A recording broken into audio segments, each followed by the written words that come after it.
Hi! Hello, everyone! Hi! Welcome to the first ever live Kaiju Yes. Kingdom podcast. We are your hosts! Jessica, hi! And I am Chris Eaton. So, as we've been promising this for God knows how long, Yeah. we finally are doing it. For the few people that are turning in, thank you for those finding us on YouTube. Awesome. We plan on doing a lot more of these going forward. So, hopefully, and please bear with us on this one because this is our very first time at doing this live. So, but we felt the occasion warranted it. Why, Yes. Jessica? What are we talking about today? We will be talking about Godzilla vs. Kong, and like Chris said, I apologize for the angelic light that's gonna start moving up my face complaining as this happens. And also, we all cross our fingers that my internet just makes it through. Oh. If not, Chris, you are amazing on carrying on by yourself until I insert myself back in like an unwanted side B plot. Oh, there we go. Sorry. There we go. See, again. See, exactly. You were frozen there for a second. Oh my goodness. Yes. Okay. But that's so. Let's get started. It's been we're pushing a month since this thing's already come out. I've been getting a lot of people asking, why are you guys waiting so long? Well, we wanted to take our time. We wanted to get this up, and Jessica had 1,000,005 things like she normally does because she's a very busy person. So you just recently got to watch the movie the other night, right? I did. So the irony of tangentially working on the film is that sometimes you don't always get to see it. I did have the opportunity as press to watch it early a few times, which I know actually you and a few of our friends did, but I had so much work, I just wasn't able to do it. I had always planned on watching it at home through HBO Max. So after finally having 2-3 hours of free time, I was able to watch it this past weekend. I mean, I didn't know what happens beforehand, but it's always best to still watch it live, like reading the script, listening to the audiobook, reading the novelization. It's just not going to be the same as actually seeing the movie, seeing the action when it comes out. So I finally was able to watch it this past weekend. So at least we all know it's like fresh in my mind as I'm watching this. So, and by the way, that script thing's very, very accurate. Long time ago, I got a early copy of the Kill Bill script when it leaked online. The final version was not a lot like it. No. So, you think you're spoiling yourself. I actually did the same thing with the Pacific Rim script. In fact, that's probably one of our episodes in the next few months. That original draft that came out is nothing like the final film. So, but we digress. So, let's get into Godzilla vs. Kong. Oh, lordy. So, it's back. It's only been... Okay, actually, no, we're pushing 2 years coming up to King of the Monsters. I can't believe it's been that long. Yes. Yes, but it was announced before King of the Monsters.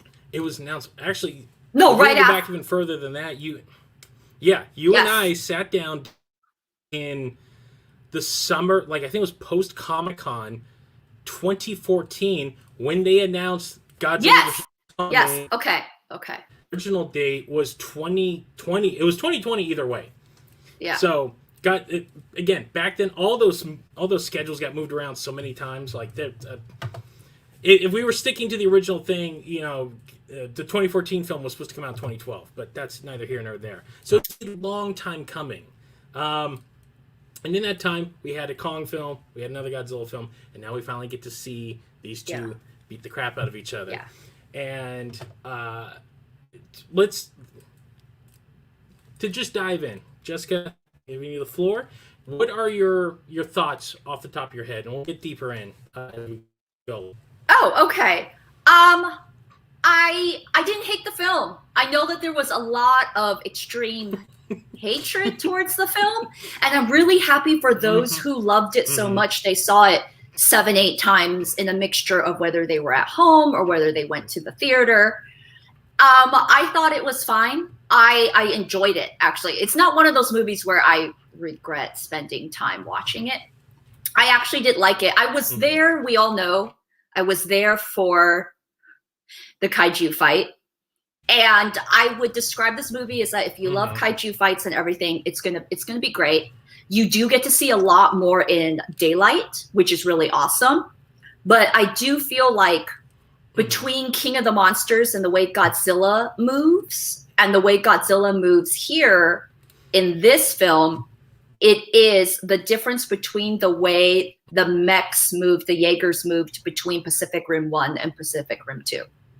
There is just... There's a point of contention with a lot of people. I understand physics doesn't matter in a lot of superhero fantasy films. I totally get it. But this was a very much depart from that. Like the way Godzilla moved is more like my little dog Teddy when he was alive, R.I.P. little dude, versus the way my big lumbering giant of a husky who's 85 pounds, and I know he's way too big to be a husky, and the way he moves. So there is a sheer difference in the way Godzilla is moving, which usually stuff like that just doesn't really bother me or whatever. But for that, it was a lot more evident to me. And then there was, of course, later in the detail, we'll talk about the people and the plots. But overall, it was an enjoyable movie. It wasn't a movie that I was expecting. I thought it would be something very different like 5 years ago when you and I talked about it, because it could be anything, right? The world is our oyster, but we got the movie that we got. Yes. And I'm sorry, friends. I see the sunlight is already descendant higher and higher across my face. I don't think anybody's complaining about the sunlight. Oh, God. No one's complaining about that. So as for me, again, as I told a couple of close friends when we saw the press screening of it, I'm an easy mark for this stuff. So it would have to have been catastrophic for me to even walk away going, God, that sucked. That was me walking out of Cloverfield. I waited so long to see that movie. I was hyped, walked down, like my buddy turned to me, he's like, wasn't that great? Some people love Cloverfield. Blue. Some people love Cloverfield. I know. Oh, my brother, my father, who both don't even like any of this stuff, walked out. They're like, oh my God, that had been your movie. I'm like, yeah, that movie kind of blew. They're like, are you insane? Like, when I took some other friends to go see Pacific Rim, they're like, you're going to hate it because you hated Cloverfield. I mean, it was freaking awesome. I'm like, no, it wasn't. It's not a good movie. It's not a good movie. But ironically, everybody involved with that film, I loved everything that they've done since then. Matt Reeves is doing Batman. He did those Apes movies, which are fantastic. And I actually prefer his version of Let the Right One In. The Swedish one or the the vampire one. movie. Nordic one is a boring snore. His is an awesome noir film. So everybody involved in that film, I don't care for the film, but I like everybody that's come out of that film. That being said, going into Godzilla vs. Kong, of course we're hyped. We've came out of a year that I don't think a generation has ever experienced in a long, long time. So everyone was clamoring for just something to get our minds off the trials and tribulations of the world, and this was perfect. And walking out of it, by the way, I saw it for the first time on a projected at a drive-in. It was not my preferred way to watch this the first time because I'm getting older. My eyesight's starting to suck. But you went, though. You chose to go. And I walked away. I did, because I can't wait. I am an impatient asshole. But I walked away, and I'm like, yes, I'm glad I got to see it finally. I'm so glad, because then I could start processing things. And by the way, I got to see it a few days early, so I was doing my best to avoid spoilers. I knew one or two big things going into it, because that's the nature of the beast when you're on the internet all the time. So I knew about Mechagodzilla going, but there are other things I didn't know about. So finally watching it, finally getting to see it, I walked around, I'm like, yes, I can't wait. My first thing was, I can't wait to watch it again. I can't wait to watch it again on a big screen. I actually drove out to Las Vegas to go see this thing, because when this was announced, it was coming out, they moved it up from May to now. I'm like, there's no way in hell that I'm going to watch this for the first time on my TV. I have a good-sized TV, but there's no way. There's no way I was going to miss this. So seeing it in Dolby, in pristine projection with a sound that opening sequence when the title credits come in and it's just the theater is rocking, you're like, yes, oh my god, like I can't wait, like you're on a ride, and it made it that much better. And on the second viewing, I'm like, I sat there, finally I can go through like, okay, so here's the stuff, here's this. Overall, I thoroughly enjoyed it. Is it a perfect film? By all means, no. Is it an awesome film? I would say yes. It delivers on exactly what it promises, which is all I ask for half the time. Yeah. And it's going to be a movie I will go back. This is going to be one I will pop in. It's just the time, just the pacing of the film, and again, things we're going to go into in a few minutes because there's a lot to discuss on that part. But it's engaging, it's entertaining, and it finally did the thing I've been asking for a long time, which was make the monsters the main characters front and center. Kong especially is the hero. He's the hero. He is the star of the film. Yes. Over Alexander Skarsgård and Millie Bobby Brown. He is the hero. He's the star. Yes. So I liked it a lot. You're probably going to hear me kind of go on about other things and then kind of negate things. So let's start breaking this down. First off, the time of the film, it's right under 2 hours. I think Godzilla King of the Monsters was about 2 hours and 10 minutes or something like that. It was a semi-long film. Kong Skull Island, I think, was a little bit shorter, and I think that's part of the reason why a lot of people like that film a lot better. But the biggest difference I saw with this is, my God, the effects. The effects are astounding. Out of all 4 films, this was, without a doubt, the very best. Sitting there watching that opening, the opening of Kong, just like on, just being a lazy prick, just going like just this butt scratch. Again, I love all this stuff, like just giving Kong a personality. That opening of like the sun coming down on him, you're like, I swear to God, that's a real. At points, I'm like, you look at CG now, and you're like, that's fake. But now, but really good CG, you look at it and you're like, man, God, I really believe that is Kong there. Like, that is a giant gorilla. There's a little girl with her little dolly holding him up, and he is right there booping it. Yeah. And I'm like, okay, so this is awesome. The opening of Godzilla attacking Pensacola, which was great. One of the hats off to Adam Wingard on staging staging all of the action sequences, because they move, they're fast, but they're not fast cut.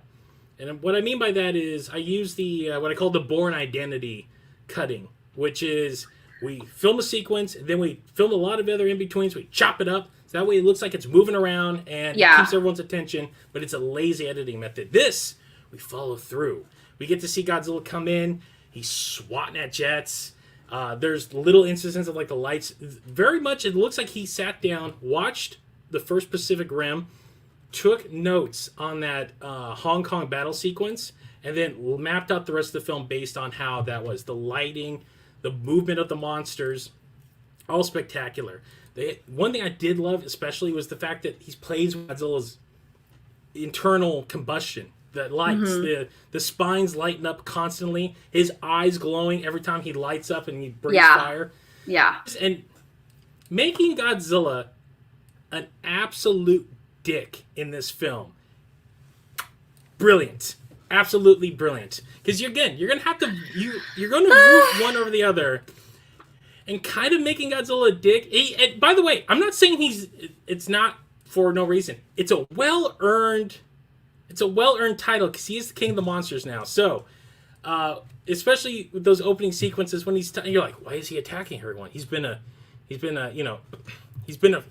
friend of humanity. But you're like, no, that's not how these movies have been going. Moving into the battleship sequence. Oh. Good Lord! First off, tons of Evangelion references in this one, which was spectacular. But watching Godzilla and Kong duke it out in water. First off, something we never got in the original film, because just really can't do such things. But able to see Godzilla, first off, fight underwater. Even the last film didn't. They gave us Godzilla and Ghidorah fighting, but they never showed us what was going on underneath there, like below the waves. point of view. To see Godzilla actually fight underwater is, I think that's the first time, Yeah. God, in like almost 30 years. I want to say maybe Mothra. I'm trying to go back in my head. I think Mothra was the last, the 92 film was the last time we saw him fight actually underwater. But to actually see him move, like wrap his tail, like the way that he, like the Leviathanish move of him, Kong, like when he grabs Kong that first time, you hear the score hit, that dun dun dun, and you're like, oh, it's on. They're going to.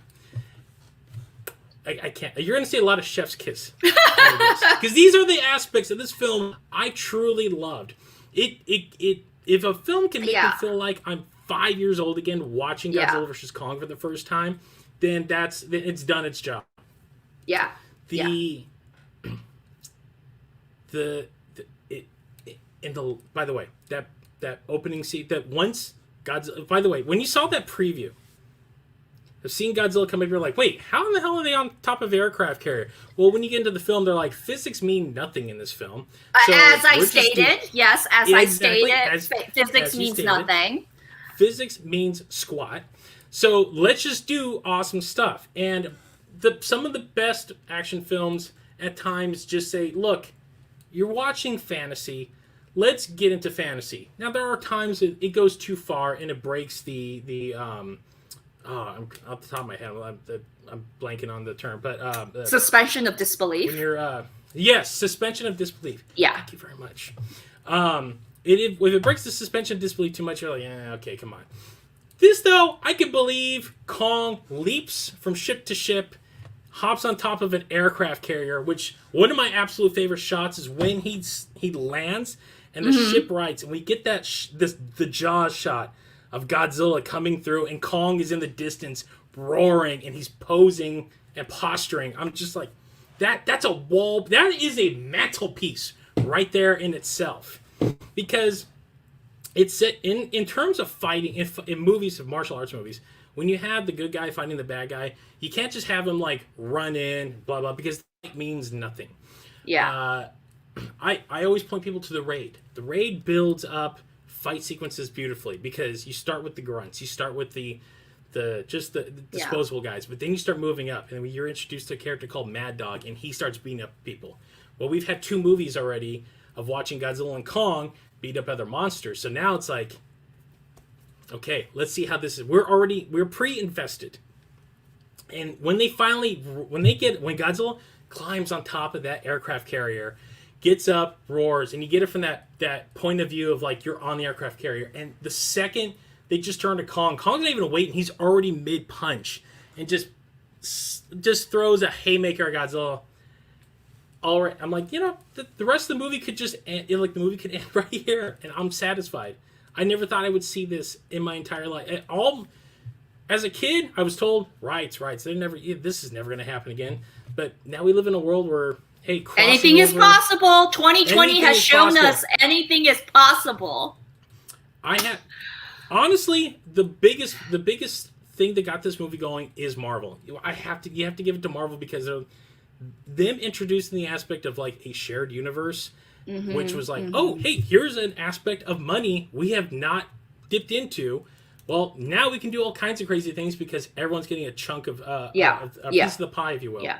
Especially with film. I will say with comics, that has already been done, but it's not a big. I wouldn't say a niche, but more people will be watching live action and animation than they would with comics. They're reading, yeah. Yeah, Marvel and DC have been crossover for years, and everybody's been like, they sell a couple of hundred, 1,000 units of that. With a movie, though, you're getting half the world to watch it. And this being the first major rollout, honestly, it's the first major rollout of HBO Max's plans. I know that they've had 3 other films out. They didn't really connect the way they would, and honestly, that's probably not for the better. I'm not hounding on those films. I'm saying this experiment of day and date side release with theatrical and streaming for a big film. Godzilla and Kong is a huge film, and we still live in, technically things are still half locked down. I mean, you and I are in California. we're fairly opened up. I think we're at like 50% now. Even so, there are many of those who still can't get out. So this is the greatest. Them being able to see it is a great opportunity. But the better opportunity is the fact that even after you go home, you went and you watched it, and you go home, and you're like, God, I wish I could watch that. Just that scene right now. There it is, right there. Yeah. You don't have to pay for it again. Like, I watched Wonder Woman, the first one, a few times in theater because overall I loved the film a lot. But if you are someone who only wants certain scenes, like her going into the bell tower or the ending fight or whatever it is, you'll have to pay $18.95. Well, we're in LA, $18.95, however much it costs, to then watch the whole movie again to see certain scenes that you want, you know? So yeah, if you didn't want to see it again, or you're just not comfortable going out, then at least you can rewatch the film multiple times at home. Believe me, I saw it 3 times before I actually opened it up on my HBO Max account. So the day after I got home, I had a buddy call me. He's like, "Are we gonna go watch it?" I'm like, "Oh, yeah, when?" He's like, "There's a showing in like 45 minutes." I'm like, "Oh, okay, yeah, just okay, let's do this." Yeah. So getting to watch it like that, but then going home and breaking down these action sequences, it just gives it that much more life and oomph. And that's, again, like I said earlier, one of the reasons I wanted to wait, because I wanted to really kind of go through a lot of the details of this stuff. We haven't even gotten that battleship sequence was, again, like I said, freaking phenomenal. That doesn't even begin to the portion of going to the Hollow Earth, Godzilla on the move, the Hong Kong battle sequences, and the ending. It's just so much. But before we get into that, let's talk about there are issues with the film. And so are we just gonna start with all the bad so we can end with all the good? Yes, I like to do that. Let's end on a positive. Okay, Jessica, I know you got some criticisms, and I think you and I share the same thing. So let's get into that. So the characters in this film, and the film itself, especially if you watch a lot of movies, you can kind of tell, like, there's some certain things missing here. It feels like that maybe 20 minutes in the opening was gone because we just kind of jump in. Yeah. And yeah. Not only that, but there's also other aspects that it felt like, hey, why is Brian Michael T, like, why does he hate Apex so much, and why is he running a podcast to tell everyone why he hates it so much? These are things that were kind of just glossed over for the sake of moving things along. The film being under 2 hours, it definitely, you sit there, especially on my third, fourth watch, I'm like, I'm very curious what was left on that cutting room floor, because it does feel like there was a mandate here, and not to go too deep into Hollywood, into like some like studio lore and stuff like that. Warner Brothers doesn't exactly have the greatest track record for letting the director finish their own cuts of their film. Ironically, we just got a film from a director whose movie was butchered 3.5 years ago. They came out 2 weeks before this, hence the reason why this was moved to the end of the month. This very much does feel like it's in line with, hey, Adam, you did a great job, but we're going to take it from here, and we're going to whittle it down to the nitty and the gritty, and then if it works, you'll get all the credit. It very much feels like that. I mean, there was an interview with him where he said he felt that he was also hired because, I apologize in advance, I'm going to be moving around, but he was hired because of his low budget, quick editing, least money and time wasted and spent type of person. For those who want to bring up Death Note, that's an entirely different story. I don't blame him on all that. That's different. But I'm saying with this, but I'm saying like with his other things, that's kind of why he was hired. Other than I'm sure he was pitched and he had good ideas, but some people, some directors, will use more or less money. And when it comes down to it, Hollywood entertainment is about money. So you definitely don't want to waste that. for every day this is happening, $1 million is coming out of our budget type of situation. I know he said something like usually it's 2 to 3 weeks on a post-production editing, but for him, they did everything in 5 days. So he's like, I felt that was the reason why one of the positive attributes that the studio liked about me was because I was able to do that. So I'm not like defending or offending him. That's just kind of what we were following and reading in an interview. And every director is hired for their own purpose of the studio. Very much so. Very much and so. This could be a movie that could be made on a tight budget, or it could be made with a $300 million budget. So obviously, if you're a studio, you don't want to, if you don't have to go 275, 300 million, then you don't want to go that route because it's about money. Yeah, and the sad thing was that when this was greenlit, no one had any idea what the hell was coming, and the fact that the country would be closed down for a year. So I'm pretty sure that had a little bit to do with what the final version we saw was. It does sound like, again, I'm not trying to compare and contrast these, but it does feel like there are certain similarities. So we had Batman versus Superman. Say what you will about that film. Say what you will. But we're not talking about the quality. We're talking about the actual film itself. That film came out, and Warner Brothers was doing the exact same thing here. They had a film that came out, and then they had the next entry ready to go. Like they were getting ready to start filming, much like Godzilla, King of the Monsters, and Godzilla vs. Kong.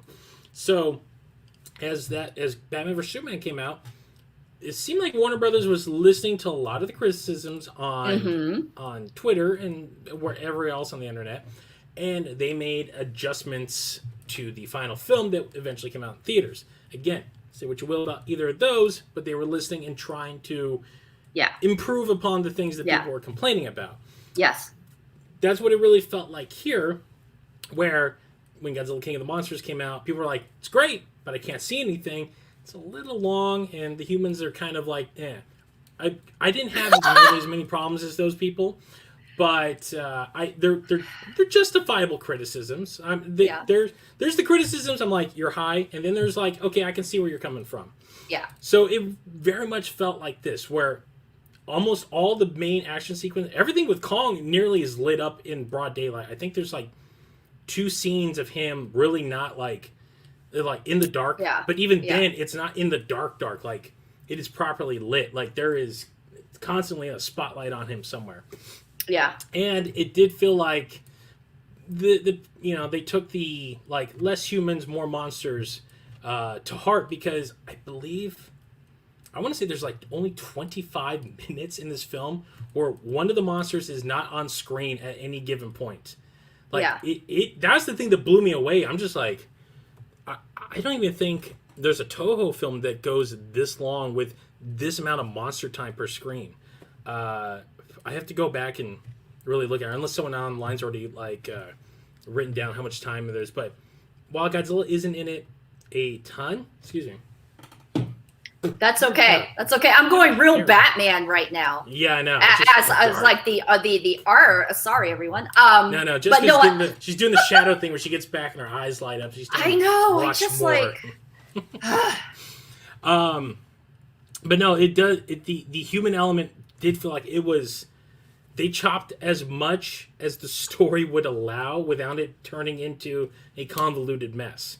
Again, you can argue the merits of that, but the movie still at least makes sense for the most part.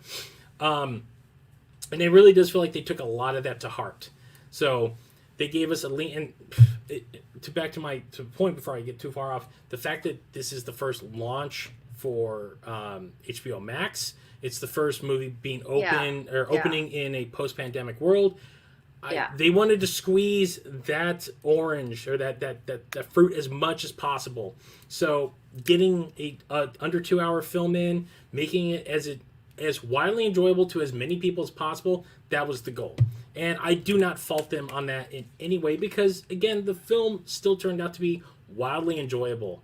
And the thing I have noticed in the last few weeks since it's released, kids are eating this thing up, and that is a very good thing. the fact I've gone to many Walmarts and many Targets, and there's not one Godzilla piece of merchandise left. Those pegs are bare. That is a very good thing. So keeps the next generation going on. Because again, let's remember, these movies are fun, fantasy, they're entertainment, and most of us, if not all of us, got into these things as children. So you got to keep the fandom going. Well, much like Star Wars. Star Wars is like, yes, we know the older fans are out there, but you got to build the next generation too. Yes. And for those, I was like leaning forward. I was trying to read our beautiful comments only to realize that Chris is wonderfully hosting this and I can't respond. But thank you for everybody. We'll work on that. We're going to work on that. We'll work on that. Well, I can't answer. Yeah. So I wasn't trying to be rude and looking like I wasn't listening to you. No, she's not doing this like I know. I was like, what am I doing in my little Batman lighting that's happening? No, I completely understood what you mean. I felt like a lot of the human elements. Okay, I know people who have listened before, and Chris knows my freaking rant. I understand you cannot have a 2-hour movie. I mean, you can, but with only kaijus fighting or seeing them, because it can be really exhausting.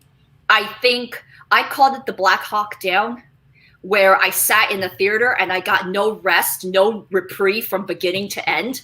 I was just a great movie, extremely stressed out.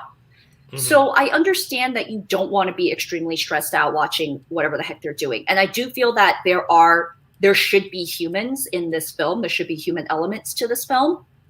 But I felt like a lot of them didn't need to be there. Like the people that needed to be there could be, Serizawa, which we don't know what his relation is to previous Serizawa. So that's all I'm going to say on that. You just need one sentence. You just need one sentence. That's all you needed. I'm not asking for like a whole dialogue about why you and your dad are two different people or whatever, but just one sentence is fine. So we needed that. I think we needed Gia. She's very important. The little girl's very important. We could have the director of Apex. We, couldn't. And then maybe a few others, but most of them, you could take them out of the plot and it could still move along, right? But there are certain people, let's just say there were 10 humans. I didn't really get to count, depending how many. If there was 10, I really felt you only needed 3 or 4. Yeah. And I understand why Millie Bobby Brown was in it as much as she was. Kyle Chandler does surprise me because they were so front and center in King of the Monsters, but really for him, they used him very sparingly. I'm okay with that. He's essentially the Nick Fury of this film. Like he pops in, gives the exposition. Yeah, he's like, we gotta stop Godzilla, and then that's it. Yeah. I mean, I felt like you were saying, I loved the opening. I think it's really great. We got to see what Kong was doing. It was very interesting to see the reveal of where he actually was. Everyone knows this is a spoiler episode. But there were a lot of things that we felt, like you said, was cut out, which was where there's no way you could have built that, and Kong don't know. Okay? There's no way you could build that. He's being tranked way too easily. Yep. There's as I don't know how to say this without that. As someone who has experience in tranquilizers, I mean, I haven't been. For those who didn't know, I did wildlife veterinary, so I understand it's very hard to take him down. 3, there was definitely some, not editing, like you said, there were parts missing. Like we don't know how Serizawa was related. We don't understand how Kong was so easily being transported. Why wasn't flying him your first option? Actually, the way Godzilla moved, I would have not been surprised if he leaped out of the water and caught Kong as he was in the air. But whatever, it's fine. Like, why wasn't that your first thought? I don't understand. There was just kind of a lot there. I would like something much more streamlined and simple. You didn't need to add everything that was extra, but I understand that people feel connected to face actors really well. There was so much, like, Apex is such an important company. There's no way they wouldn't have figured out a dude was podcasting, especially for a person that did not use. And it's fine. I could have let that go. That's the thing. But the thing is, he didn't hide his voice. No, he didn't do the thing that you see in like an FBI reenactment, where the guy's in darkness, much like how I am now. Yeah. And the voice has changed so that they didn't know who it was. But for whatever reason, it's very easy to tell that a person who doesn't hide his voice is also working for your company. Exactly. I like, Maddie's friend. She could have easily have stolen her father's car. Yes. Or someone else's car. He was just there to be there. And then we can talk about the ending of just when I thought this kid was going to have use. It turned out to be no. He could have been completely exercised from the film. There were just so many characters that could have been exercised from the film, but the little girl is not one. No, I'm not saying she is one. Gia is integral to the film. Yeah, Sarah. And honestly, she's probably the best character in the entire film too. Yeah. This girl reminds me of the little girl in the dream sequence in Pacific Rim. When you get to see Mako as a little girl and she's running from Onibaba and she's freaking out and you're just like, oh my God, please, someone save her. And, Raleigh's behind her. He's like, it's all a dream. This girl is up there with that. Like, I don't think she's an actor either. I think they found her. Like, just the fact that she could sign, I think that was the main crux to her getting hired for the role. But she knocks it out the park. She's fantastic. And she's got, like, charisma to spare on this. Like, she, again, without having to speak, she does far more acting than half the other crew in this film. Like, she's emoting. Like, when she's signing to Kong and that little tears running down her eyes, like, you legitimately believe it's like, please, for the love of God, don't die on me. But go out there and do what you need to do. You're like, I was surprised Rachel Hall didn't die. Rebecca Hall, excuse me, Rebecca Hall. I'm so sorry. She alive? Yeah. And I was, the little girl didn't need to go. And I'm not a huge fan of. It depends on how they're being used. I'm not a huge fan of children just being there for the sake of like a plot point to drive them forward. But she actually does have purpose, which I did really like. And so I really like that. And she is very good without speaking and everything. She had much like Kong, much more, very good at the facial emote, which I love. There was so many, I wouldn't say like stupid decisions being made. I will say this, and I guess we can go on with the adults later.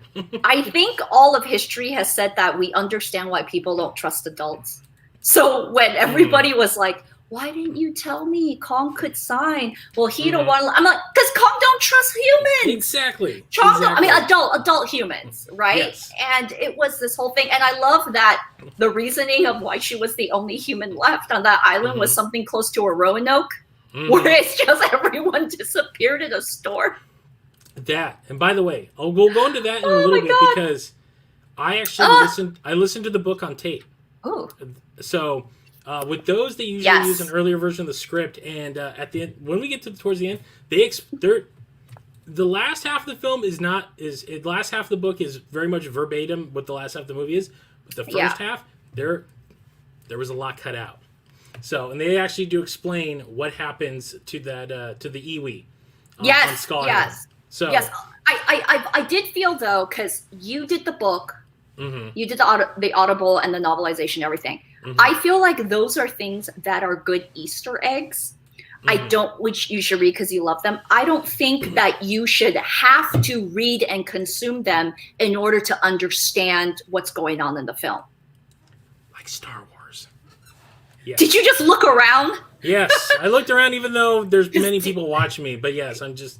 Because Disney's about to take you out if you say something. They're probably monitoring me through my through my Mandalorian figures over on my shelf right now. They're like, hold on a sec, this guy's talking crap on Star Wars.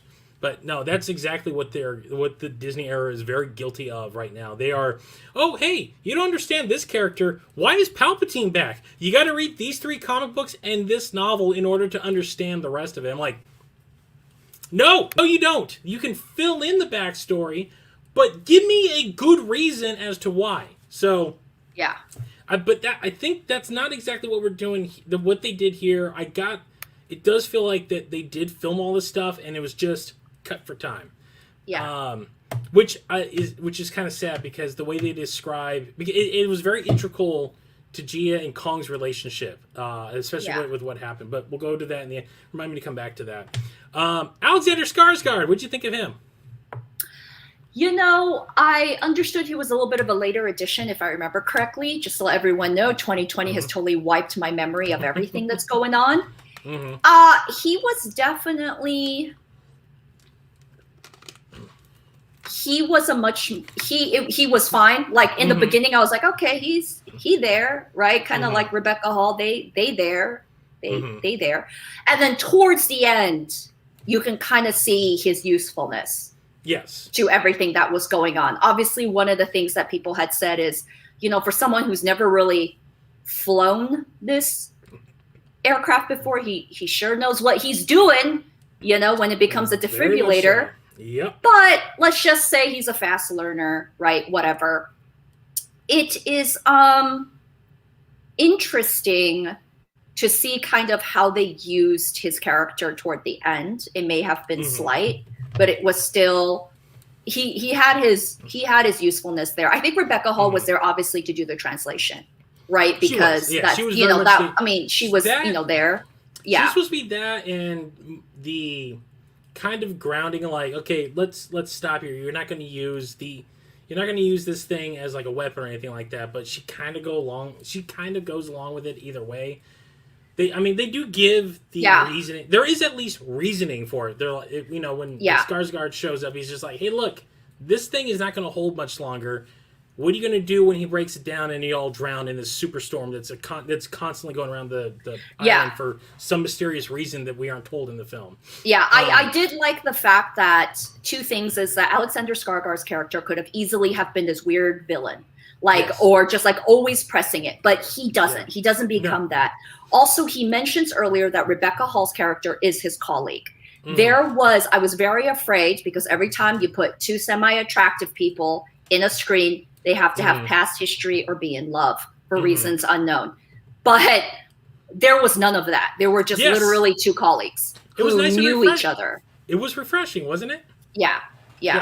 I mean, I'm like, God, they're going to have that, like, oh, we used to date kind of thing. But, like, no, we worked with each other, and he's kind of a crackpot. I'm like, by the way, he writes a book called Hollow Earth, and he works for Monarch, and yet his book and his theories are tossed out as garbage, even though they have practical proof of the very thing that that he wrote about. Like, there are little giant monsters and stuff, and he mentions, like, which is a big plot point, which I'm kind of myth that they cut out, of his brother going into the Hollow Earth, and they're like, this is why we can't get to it, because there's this weird gravitational anomaly, and it killed my brother. I'm like, okay, you could have shown us that for like 5 minutes, because when we cut to him, when we first meet him, he's got the sympathy beard, like just the scraggly, like I don't want to take care of myself. I'm depressed. It's the yeah.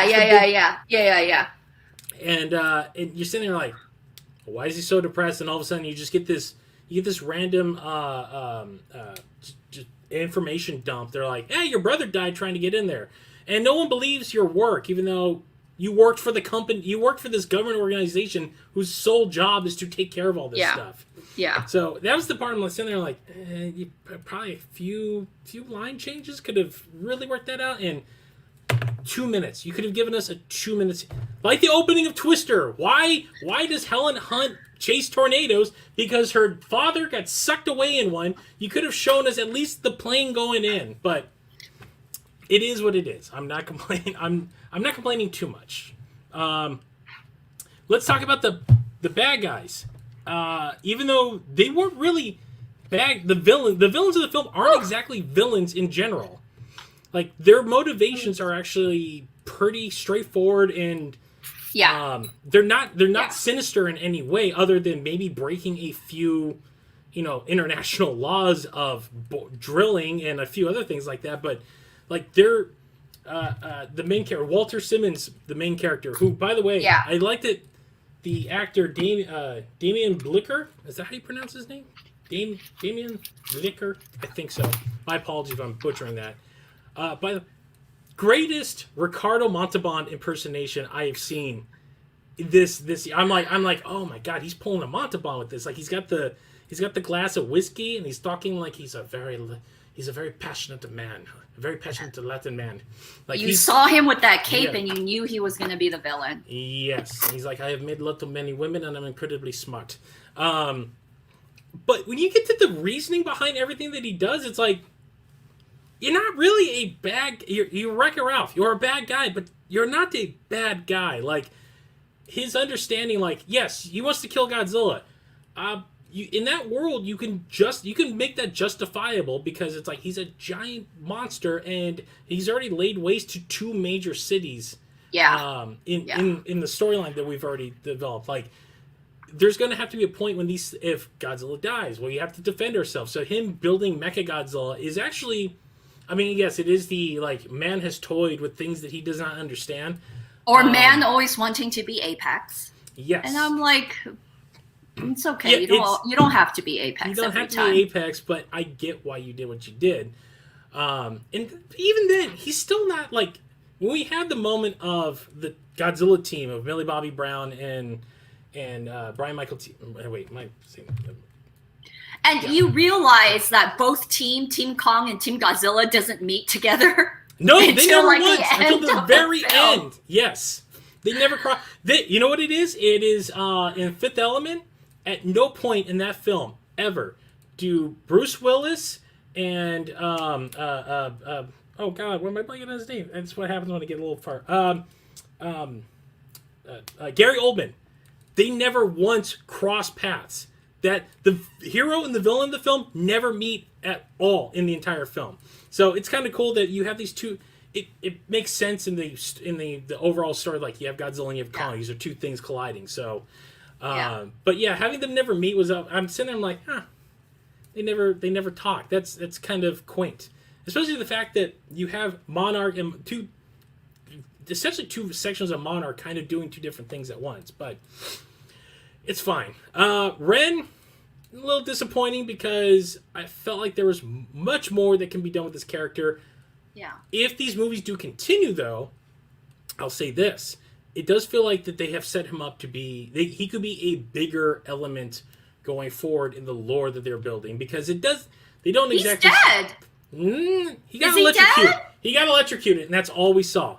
To me, he's as dead as that dog in the beginning of Godzilla 2014 because I'm sad about the dog, not about the dog Ren, got sorry. away. The dog got away. Oh gosh, he's dead. He's fine. That family did not live because that glass is not holding that much water. There's no way that 7-Eleven is holding up that long against that much water. No, it did feel like yes, you can explain. You don't see him like just blood and stuff. You just see him like and he just slumps.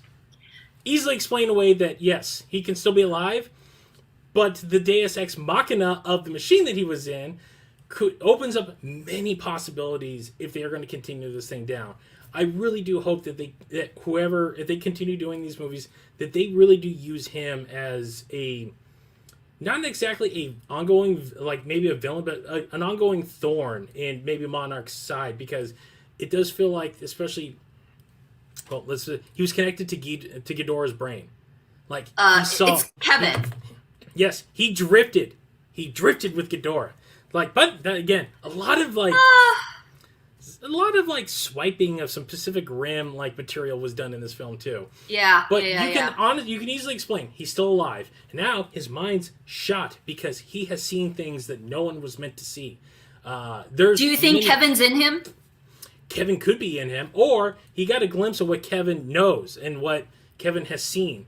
And by the way, just the writer of me sitting there, I'm like, there's like 9 million possibilities. Like, here's how you set up alien invasion in these movies now. You have Ren has all this in his mind now, and he's like, I know things. Like and he can have him like a little crazy, like he's just like a little twitchy. And he's just like, there are things coming that you don't know about. Like it's you could do the thing. You could do what they kind of dropped the ball with on the Snyder films of Lex seeing like, oh, there's a planet called Apocalypse, and there's a whole thing called New Gods, and they now know Superman's dead, and they're coming. Like you could do that. You could do that with their version of the Planet X aliens, or the Keylocks, or you could do the simians from the planet from the third hole from the planet from the third planet from the black hole. Getting that mixed up. Or you create your own like race. The Hollow Earth stuff alone opens up a million other things. That's the thing I'm looking forward to the most, because there's so many thoughts on the Hollow Earth, but go first. No. No, I was like, you know what? I love the Hollow Earth theory, not just in the Monsterverse. I just like Hollow Earth in general. So, Journey to the Center of Earth, everything, all that. Never know where the sun comes from. So let's just suspend disbelief there. Okay, I don't understand. I liked how I love the atmosphere. I did like the shock humans had when they were like. First of all, I hate the fact that they tricked the little girl and Kong to go there. That just makes me so mad. This is why no one trusts adults. But with him there, I like the shock when there were other Titans, and I'm like, people. Kind of, I mean, okay, whatever. So you shouldn't be shocked, right, that there are other Titans there. Then he's smart because Kong touches the rocks floating just to see that they're, and then that's how he gets to the other landmass. Right is up is right. So that depends on how you guys want to see it. He's smart enough to do that. We've seen him as very smart. We've also only seen him in Skull Island. So granted, he did not make the weapon or the axe, but sure, his ancestors could have.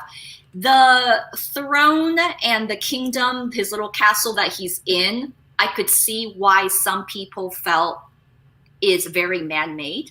So I've seen people say, who made that? I'm like, well, Kong's people made that. Kong's did, yes. Kong's, primates. And they were like, what? We gave no indication up until this time, right, that his kind could do that. They seemed closer to primordial primates than they are sophisticated human beings. More Neanderthalian than actual gorillas. Yeah, like so they can form complex thoughts. They can again, all things I am sitting there, I'm like, there's so much here that you guys have set up, but you're not touching. You have a buffet of ideas, but you're only picking off like here's an olive here, and then here's a piece of salami there. I love the giant crabbies.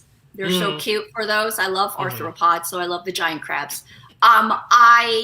I guess it must be innate, but he killed the warbat and immediately ate it. And I'm like, this is like the trial and error of humans, of whether they figured out a mushroom or berry is edible or not. I was like, someone's got to go first. I was like, what if you get sick, Mr. Kong? But it was fine, right? He did what he did.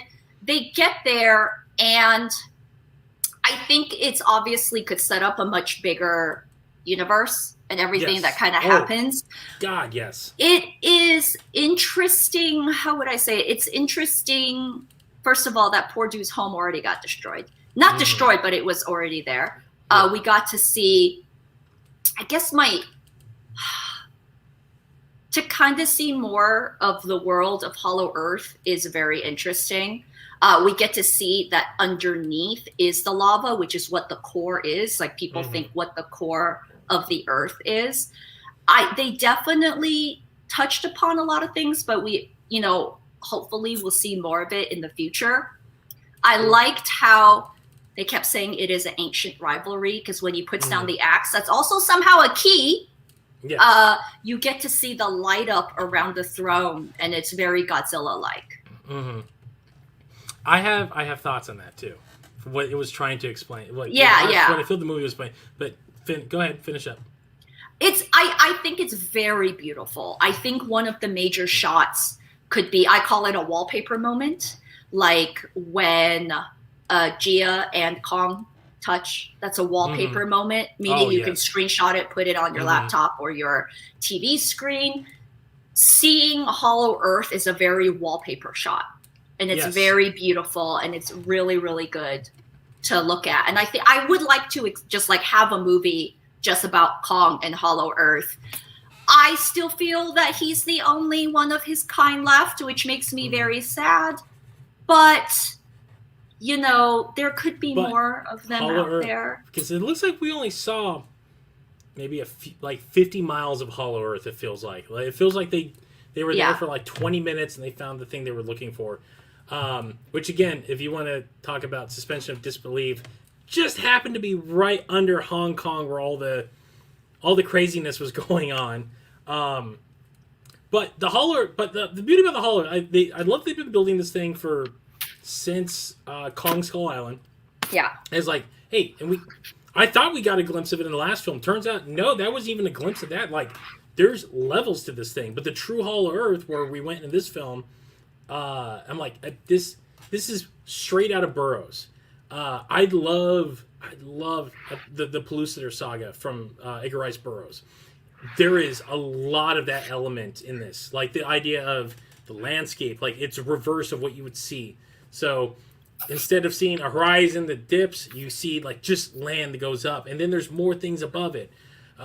In that series, they explain that the core of the Earth is actually the sun for the inner world, if you will. And Okay, you've answered my questions. But the thing that Burroughs never thought of is like, oh yeah, like you're in the mantle of the Earth. There's gonna be weird gravitational anomalies, but we didn't know that back in like 1919 when he wrote that novel. So it does feel like these writers have been like it does feel like they love Burroughs. Like there's a lot of the pulpiness of Burroughs in this film, and honestly, for Kong, perfect. That's the way you want to go. Godzilla feels you lean heavier into the sci-fi. Kong, you lean heavier into the pulp, and you want something with a little swashbuckly, not so heavy on tech, a little more on just adventure, a man against nature itself. But yes, there are thousands of ideas and ways you can go. Like, we don't even know what the hell is down there. The war bats we saw, which were awesome, by the way. I love that sequence. So far, were like the biggest things, but it does allude there might be more Kongs down there. It does allude there might be more Godzillas down there. It alludes that there's, God only knows, because the thing is, the Hollow Earth is technically, I believe it's supposed to be the reflection, like it, at least in the Burroughs world, the land masses reflect the oceans and the oceans reflect the land masses under there. But this feels like they're just kind of going with their own thing, and the up is down and down is up because there's a weird gravitational field. So you could be looking at like 10 miles up, and there's there's someone waving at you like, hey, what's going on? Because that's just how the gravity works there. The Kong Temple was the biggest thing. I'm sitting there, I'm like, ooh, like they're getting into like new territory with Kong. And to go, this will go into this is my favorite incarnation of Kong. I love the idea of making Kong an exceptionally smart, like, super species. I love the idea that he like the Kong species might actually be like a weird offshoot of man in our evolutionary terms. But the fact I was gonna say, are we going like full Kryptonian or Gallifreyan here? I don't think where they're just like.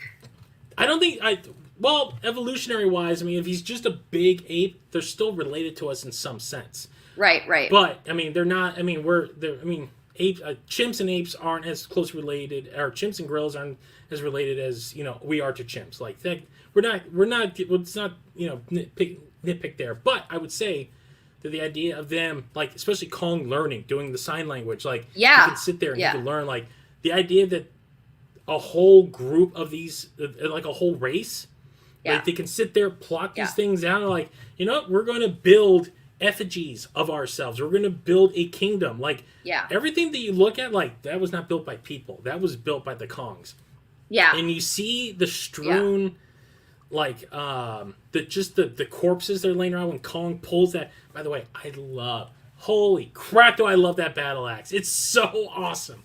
It is one of the greatest things to be inserted into the lore since Shin Godzilla had Godzilla shoot the beams out of his spikes, which is something I always wanted to see as a kid. I mean, I think a lot of us assumed that he made it. I did so too.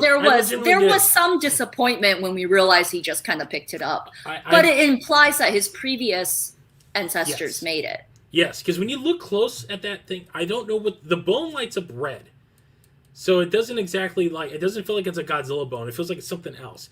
But if you look at the spike's definitely a Godzilla spike, and the wrapping is skin from a Godzilla. When you look at it close, I didn't look that closely. I mean, I was on my couch looking at my TV, so I didn't get to see it as close as I would on like a large IMAX screen. No, I paused my TV. That's the thing. I went back to get the details. Like when Kong throws the axe the first time, and it lands and they show it like flickering, like the power's gone. Like I paused it, I'm like, what is that wrapped in? And it's skin. You can see his scale, like the scales of Godzilla and everything on it. I'm like, that's brilliant. And not only that, but that leads into when you get to that sequence, you're like, oh, this is why Godzilla is such an a-hole to Kong. Because here's the thing: people don't. If you're not paying attention to the lore that they put up with these films, Kong is still young. Like they explained that in the last film, but he's really young. Like he's this film kind of the way that they preface it in the in Skull Island, like he was like a teenager still, and I believe in the comic books, like he was actually born in the 1800s, so he's very young in comparison to just about anything else around them, especially Godzilla. Godzilla is old. He's an old man in these films. He is grumpy. He is pissed. And he has seen some shit. And when you go down... But they move the opposite of that, though. Not to interrupt. Like, Kong moves like a tired old man. Yes. Half Teddy, R.I.P. for those who knew that dog. Or if you look up... There are articles where they said that they tried to... I mean, I didn't get to look more into it, but there's a very old Clint Eastwood type of old man vibe to it. Yeah. But then Kong, who is like an old man the last two films... moved like he got some sort of medication in him, and he's just a young man again. I think Kong feels like he's a fighter that's after every fight it's like, Godzilla moved. Did I say Kong? Godzilla moved to like he had medication in him and he was just young again. Because when you see the first two films, Godzilla's lumbering. He walks like a bear. His arms sway, but he's got that look. He's just like, God, I gotta do this again. I'm tired. I'm so tired. I just want to go nap. That's all I want to do. I love that. I do love, again, what you were saying, I love the Clint Eastwood, old man Eastwood, like he's just like, I got to go do my thing. Like an old King Thor, Odin on the throne type of situation. He still has it in him, but when push comes to shove, he can throw down, but at the end of the day, he's like, arthritis is kicking in, the hips bad, all right. But I'm gonna go reset. I'm gonna go damn it! And I'll be fine. I need like 5 hours of sleep. Where Kong has lived a hard life. He's a street kid. Kong has lived a hard life. Like everything's trying to kill him constantly. He's doing skull crawlers, and God only knows what was on there. He's scarred up. He looks like a deathmatch wrestler with just all the scars on him from like a lifetime of like dealing with monsters. So, but that's the thing though. Kong does not understand his heritage. He doesn't know really where... Skull Island is all he's known in the lore that they've built in these films, from the comic books to this. All Kong has known is living on that island. He's never gone off the island. He's never been anywhere else. And that was very apparent when he's at the entrance of Antarctica and he's like looking at the snow. He's just like, the hell is this? Like, I can see my breath. Oh yeah, when he got cold, I was so sad. Oh yeah. So when he gets into that throne room and you see... It's like when it's like in Lord of the Rings when they go into Helm's Deep, and Gimli's like, "Oh, it was a great mining thing," and they get there and he's like, "What happened?" Like there's a slaughtering, and Legolas is like, "Orcs, it was orcs." When you get into this Kong throne, he's looking around, he's just like, God, there's so much bodies. There's just skeletons everywhere of Kongs and Godzillas. Like something went down. He understands like, oh, my people were at war with that thing I just fought. So he pulls the axe and he's like, all right, cool. Like, there's that sense of like pride in your community and who you are. Where I theorize, like, this is just what I'm getting from the film, kind of relaying. Godzilla was there. Like, he was there for the war with the Kongs.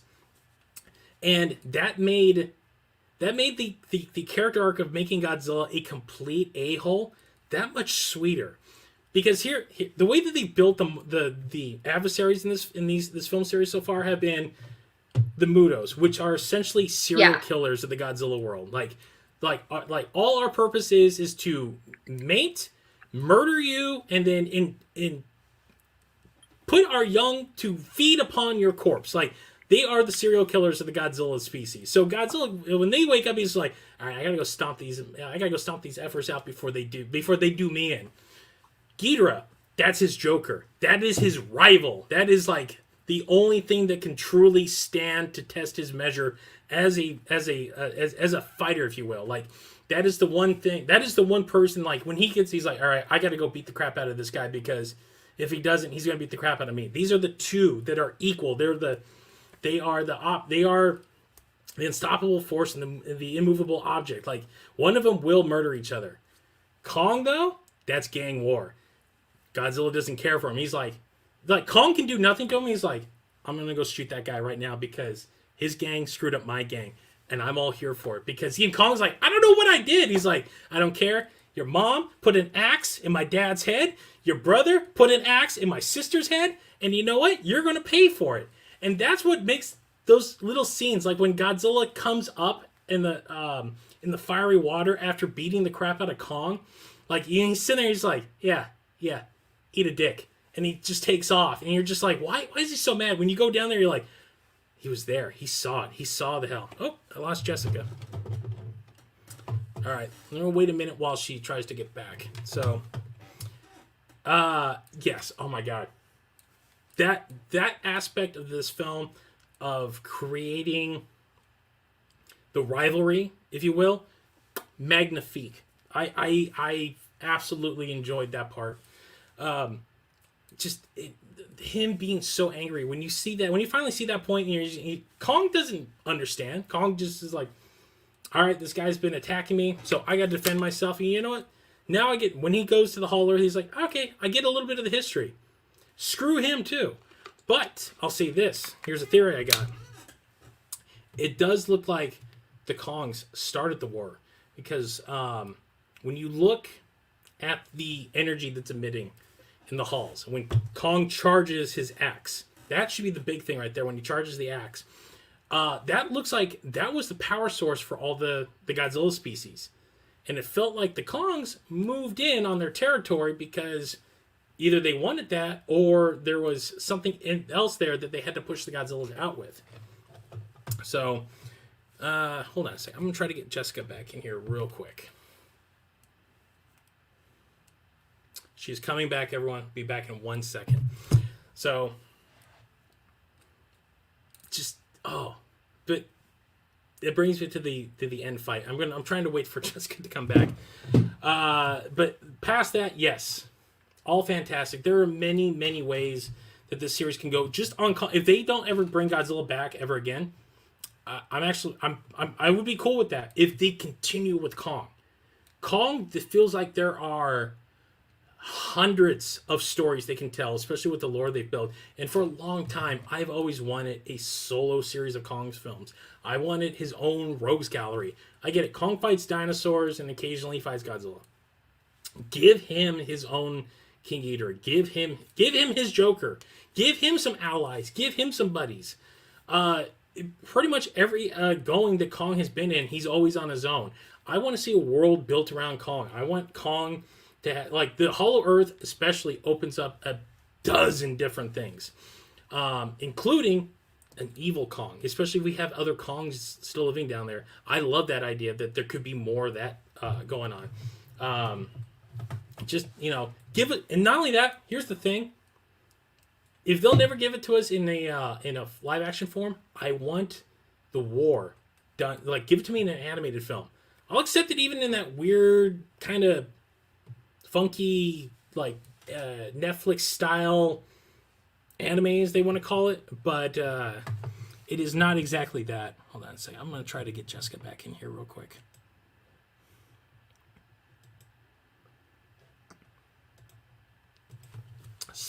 Bear with me one moment, guys. These are technical difficulties we're working out. It's our first time doing this. So if you're going to watch this later or listen to us later, none of this is going to be in there. So you're seeing stuff that's not going to be in the recorded version that's going to be released later.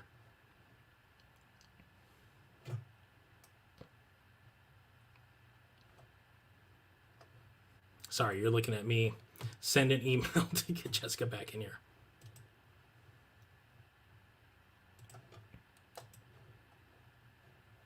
Come on. Where's my composer? There it is. All right.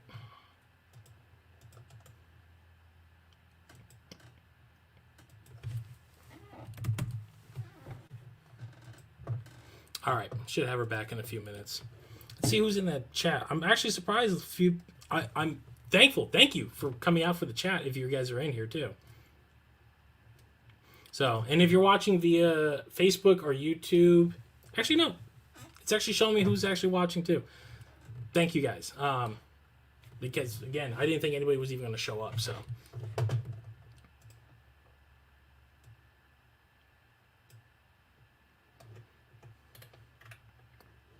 there we go. I'm going to pause for one moment, and I'll be right back.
And we're back.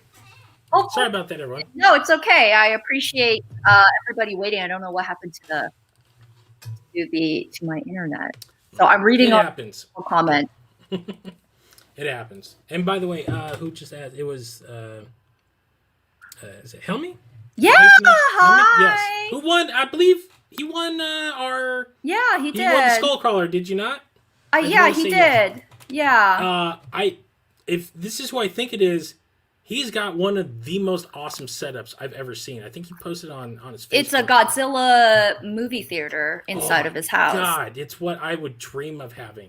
So, by the way, bravo to you, man. So everyone's about to see like my kitchen, so I might still move around. Everyone's looking at the weird photo of Mount St. Helens blowing up that I got in the background. So, yeah, that's the kind of weird crap I got going on here. Yours is lovely, and we could tie that into the Hollow Earth before I was kicked out of my stream due to my internet. But you can't really build in a kitchen sink into our conversation. However, I am doing it. Oh no! A bunch of stuff just fell as I whipped. People, it's all right. Whipped my hair around. Mm-hmm. Okay, I don't know what fell, y'all, but y'all got to see a little sneak peek of that. It doesn't look like you're living in squalor at all. So. I mean, I didn't. It was this or my couch because I was gonna show my kitchen is a mess right now, so I just didn't want to.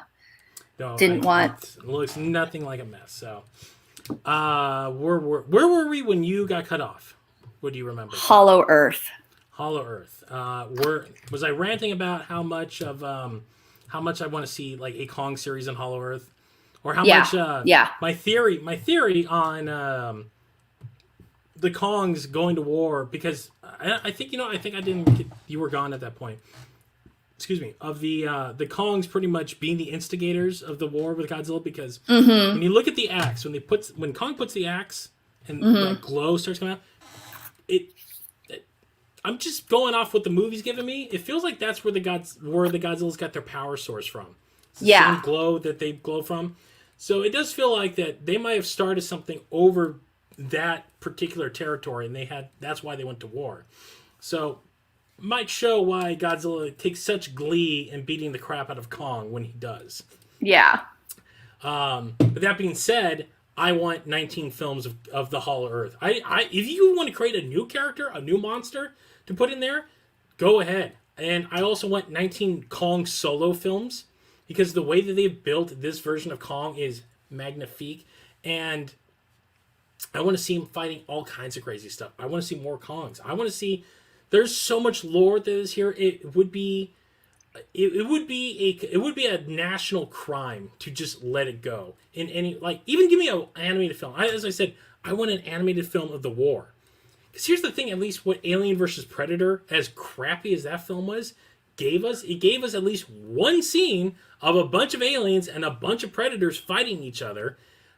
Even though in the context of those movies, you're just like, okay, but I'll take it. I'll take whatever they give me.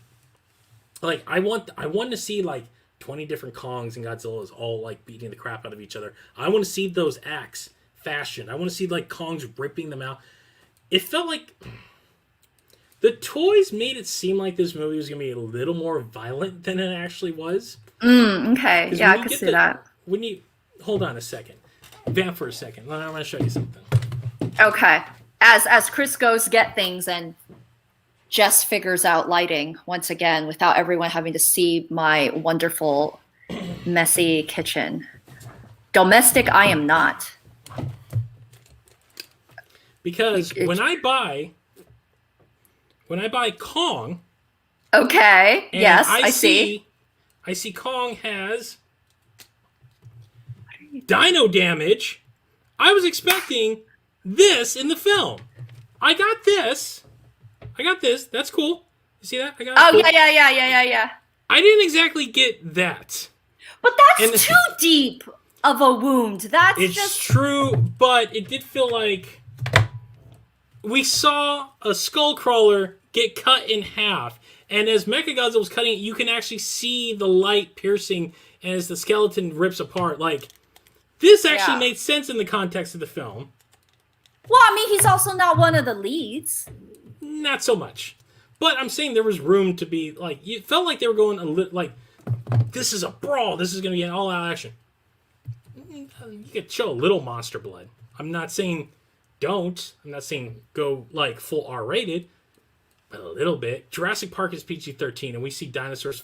We got to see the Spinosaur and the T-Rex fight each other, and it felt more violent at moments than the fight sequences we got. But that is neither here nor there. I digress before I get too deep into some of this stuff. Let's go into the final act of the film, because this is where all the money went into. Yep. The fight in Hong Kong, which this is the second fight in Hong Kong that Legendary has given us in a monster movie. In which, say what you will, are the buildings fragile or are they super well structured? When Kong puts his shoulder back in, I don't know. Just take it for what the city is. Yeah, I don't know what's happening. Very much so. They can support a 800-ton animal jumping on top of it and climbing it, and then also skipping on like stones as he's trying to avoid parkour. Yes, he's parkouring across of it. And it can also hold a axe made out of, an animal's, spinal column.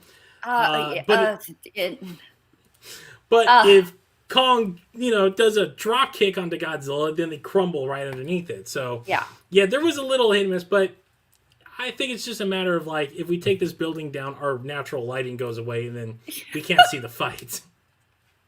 That being said,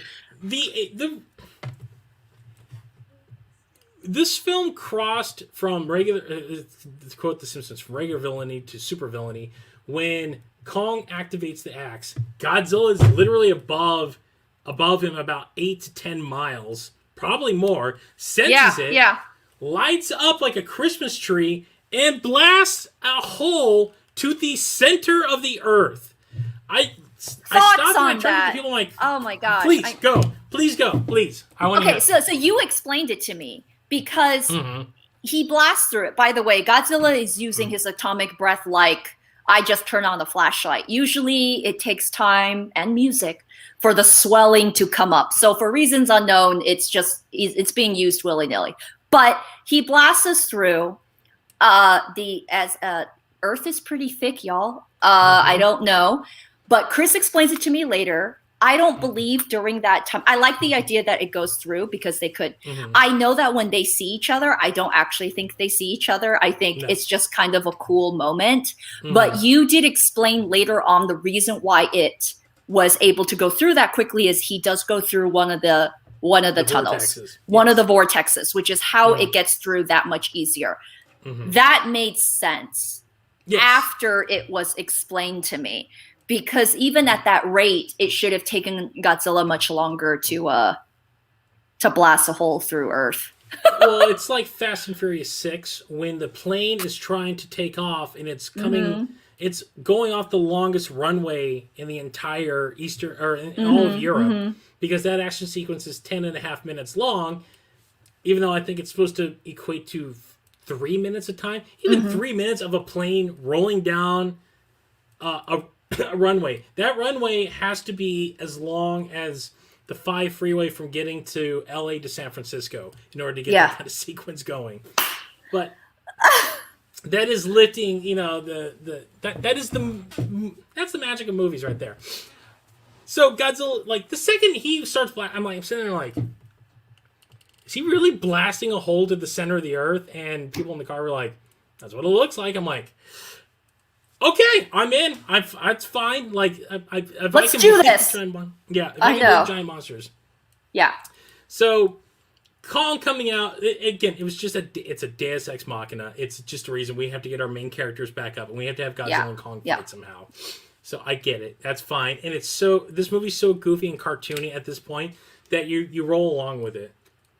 Yeah.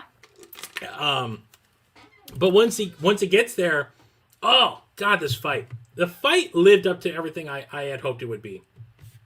And it does, again, going back to our earlier discussion of, it felt like they cut some things out. It felt like maybe 1 or 2 moments of Godzilla and Kong's fight. Because there's that buffer when Godzilla, or when Kong, you see it in the trailer, when Kong brings the axe up, Godzilla's blasting, it's charging the axe, hits him, and that blast hits, Godzilla goes flying, Kong goes flying, Godzilla's out. And you see Alexander Skarsgård is like, well, I guess round 2 goes to Godzilla. I'm like, is that really the end of round 2? Because it doesn't feel like it the way that the scene comes back in. With Kong, like, Godzilla walking around the city kind of looking, and Kong's, like, waiting, and he does the John McClane thing where he throws something to get the attention of the evil guards with the guns, and as they look in that direction, then attacks them.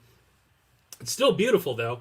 But literally, like, a minute and a half later, that fight turns, and this is where Jessica complains, where Godzilla starts moving in ways that he's never moved in the entire time they've shown him on screen.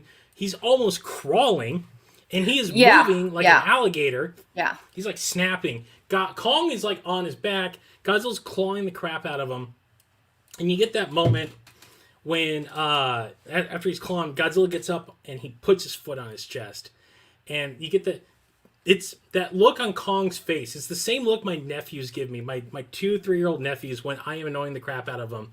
When I'm just like, I pick them up and I'm just like I'm like, hey, let's see what's going on. They're just like, oh, please, come on, just can we just be adults here? Like, I don't want to, like, just leave me alone. I'm watching Sesame Street. That look, Kong's like, ah. Yeah. And then Godzilla, we get the roar when Godzilla's like roaring in his face, and Kong's like, F off, and he roars back. That little moment of Godzilla just going, I was like, yeah, that's right. Stay down. You can hear Godzilla swearing at him in your head. You're just like, that's right. And he just moseys off.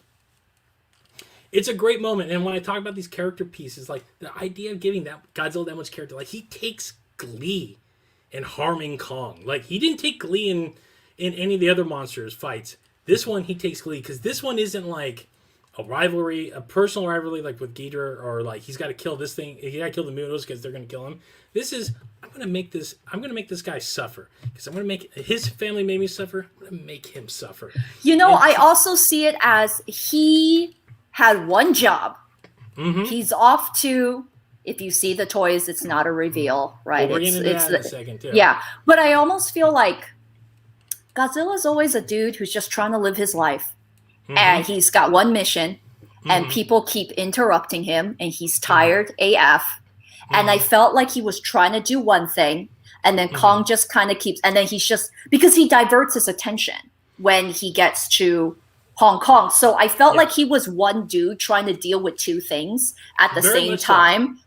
You know, whether you want to say the other one is a side mission is up to whoever interpretation.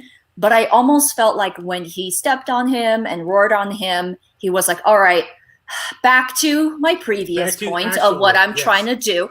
And he's constantly, I feel like Godzilla is, I think of Keanu Reeves very fondly, but in this version, he's the Godzilla Keanu Reeves, where he just wants to be left alone and do his own thing. He's a man of his own life. He just wants to go ahead and do what he wants to do. And people, he kind of goes along his way, right? He's kind of like the Apex, the Mecha Kaiju in Pacific Rim Black. He's just, he's a man of, he's a loner. He does his own thing. And then people keep on interrupting him of what he's actually trying to do. And I felt like Godzilla had to, I had to get rid of this in order to go do what I'm going to do, which is what we're going to talk about in the final thing. Which leads us to the big, when this got out, I went, are you effing kidding me? Mechagodzilla. So now, officially, the big five have all been in American films. Godzilla, Ghidorah, Rodan, Mothra, Mechagodzilla. Those are the big five in terms of Toho's, just general, those are the money makers. The idea of in this film, I was just like, because I legit thought, hey, you're just going to do a movie of Godzilla and Kong fighting you. Maybe we're lucky they throw in some other, maybe a couple other little monsters here and there, but Mechagodzilla was big. Yeah. And it's the whole reason to even have Millie Bobby Brown in the film was just to establish Mechagodzilla. Yeah, yes. That's all she's there for. Yeah, very much true. There are so many questions with the Mechagodzilla, but yeah. Well, again, let's get in it because it does feel like it's a little. They took a little bit of the playbook out of. They took a little bit of a lesson out of the Pacific Rim playbook. Because the way Mechagodzilla operates is very much like a Jaeger. Yeah. But except remote. Yeah. B, they took two, not one, but two plot points from two different Godzilla films and merged them into this one. So the 93 Mechagodzilla was built from technology reverse engineered from Mecha King Ghidorah. So there was actually a plot point. It's in the manga. It's a plot point in that film that was dropped, but it's in the manga where Mecha King Ghidorah's brain is still in Mechagodzilla's programming, and through their fight, the Ghidorah portion takes over and starts attacking Godzilla during their fight. The pilots have no control over it. They cut that out of the movie, but it is in the manga if you can ever track that down. And then the 2003 film where they literally built a Mechagodzilla out of the bones of the old Godzillas, and it goes on a rampage once it becomes sentient. I actually thought of all the things in this film, probably the most clever, using the Ghidorah brain. Not only is it the Ghidorah brain, it's the Kevin head. So the derpy one.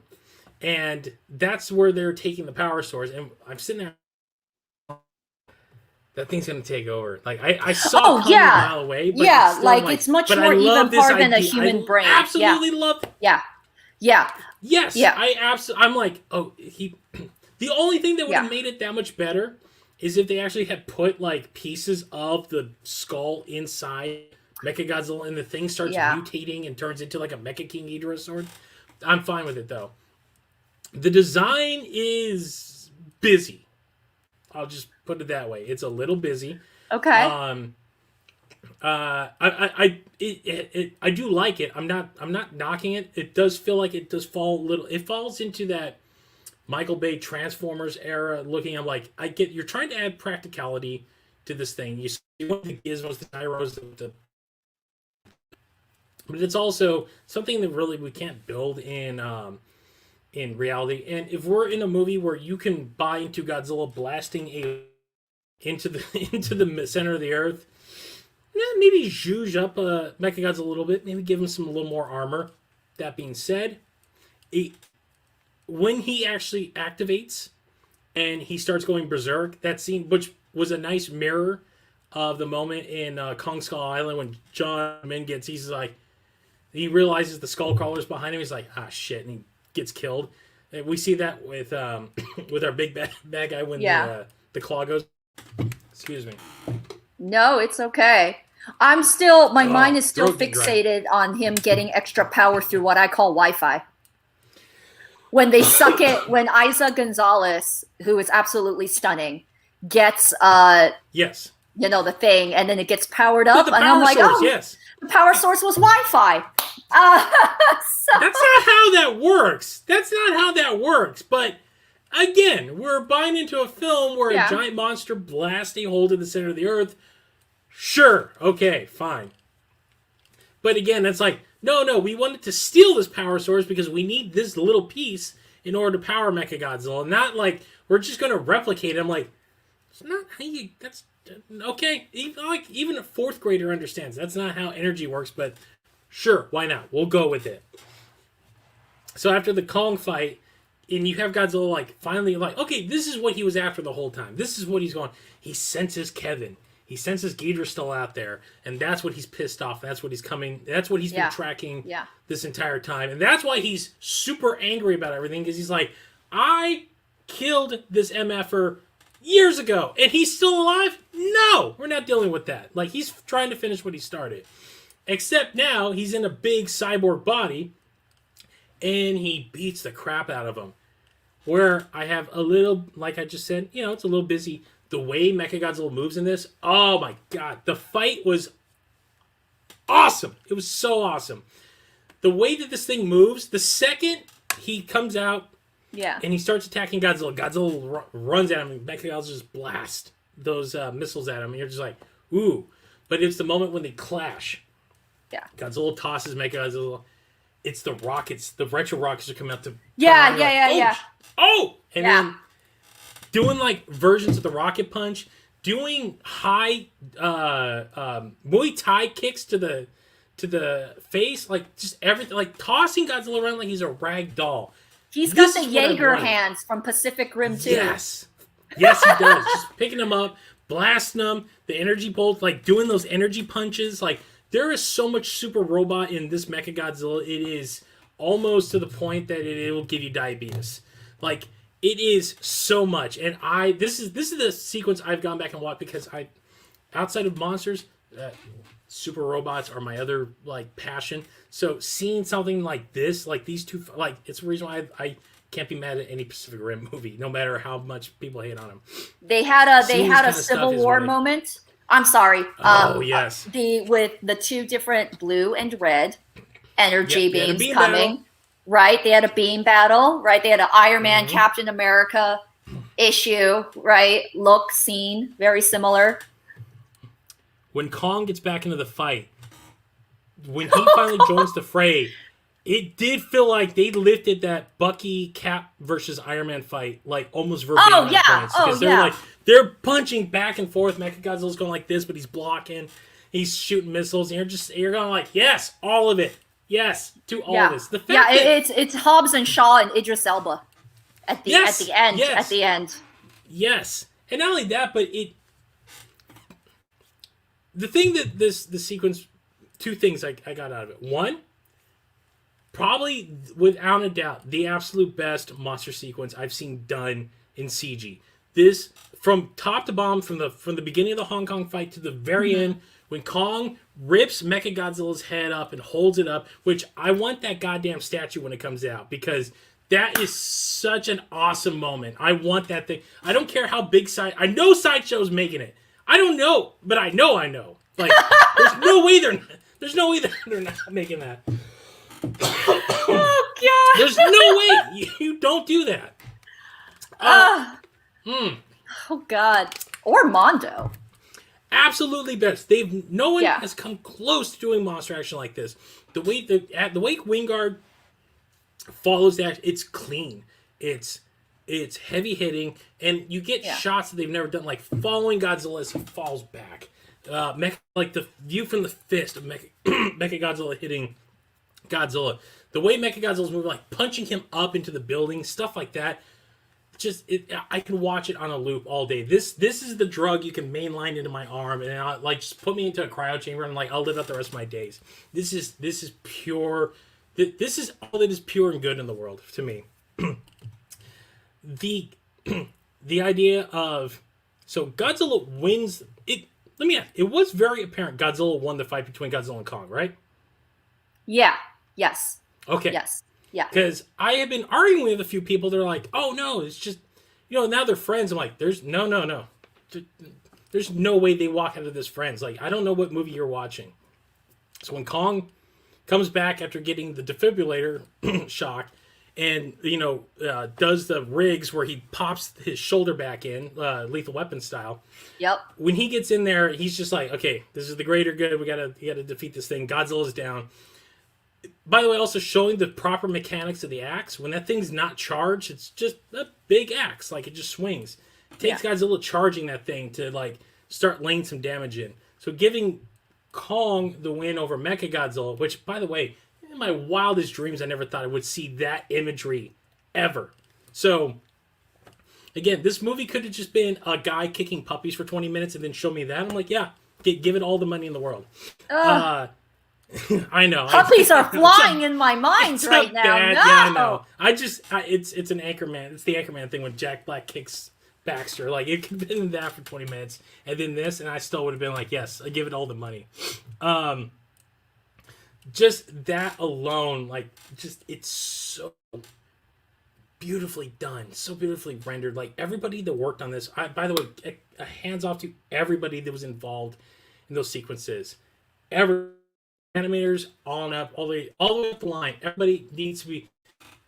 I will be thoroughly surprised this time next year that if this film is not nominated for Best Effects, because it's going to be very hard for anything to compete with that. I've not seen effects this good in years. And Kong's facial expression is really so good.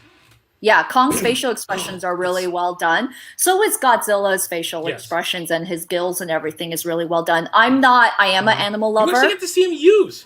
Yeah. Like, I am an animal lover, but I'm not really partial to primates. They're okay. They there. But I actually really liked Kong in this film, and I really, really loved him. And I'm a Godzilla person. So it showed, it was a testament to how well special effects, features, CGI, how all of that was done. If it can make the audience connect with a monster or a creature that doesn't look really humanoid, but not really humanoid to you, right? Yeah. So yeah. And at the very end, that stare down between the two, we get the war. Again, going back to the Fast and Furious, where people, I've argued this all the time. People are like, "Oh, Godzilla and Kong are friends again." They're now. And I'm like, no. That if you got that from the ending, you weren't paying attention. Like, they're both very badly beaten. They call a truce. And they're like, okay. I was gonna say it's a truce, and also even Kong himself, who rested, like Old Man Thor, / Clint Eastwood, didn't really seem excited that Godzilla was up again, because he thought there might be another round. But instead there wasn't, and Godzilla just went back to the ocean doing his thing. So it was almost not really like a mercy, but it was like, oh, thank God this is over. We'll do this again another day. We're going to do this again another day. Yeah. Also, it's like simple as it's in their name, because everyone's about to see my kitchen. King Kong and Godzilla. So if you want to see it in a much more simple and literal sense, then one could also see it like that, of who the victor would be.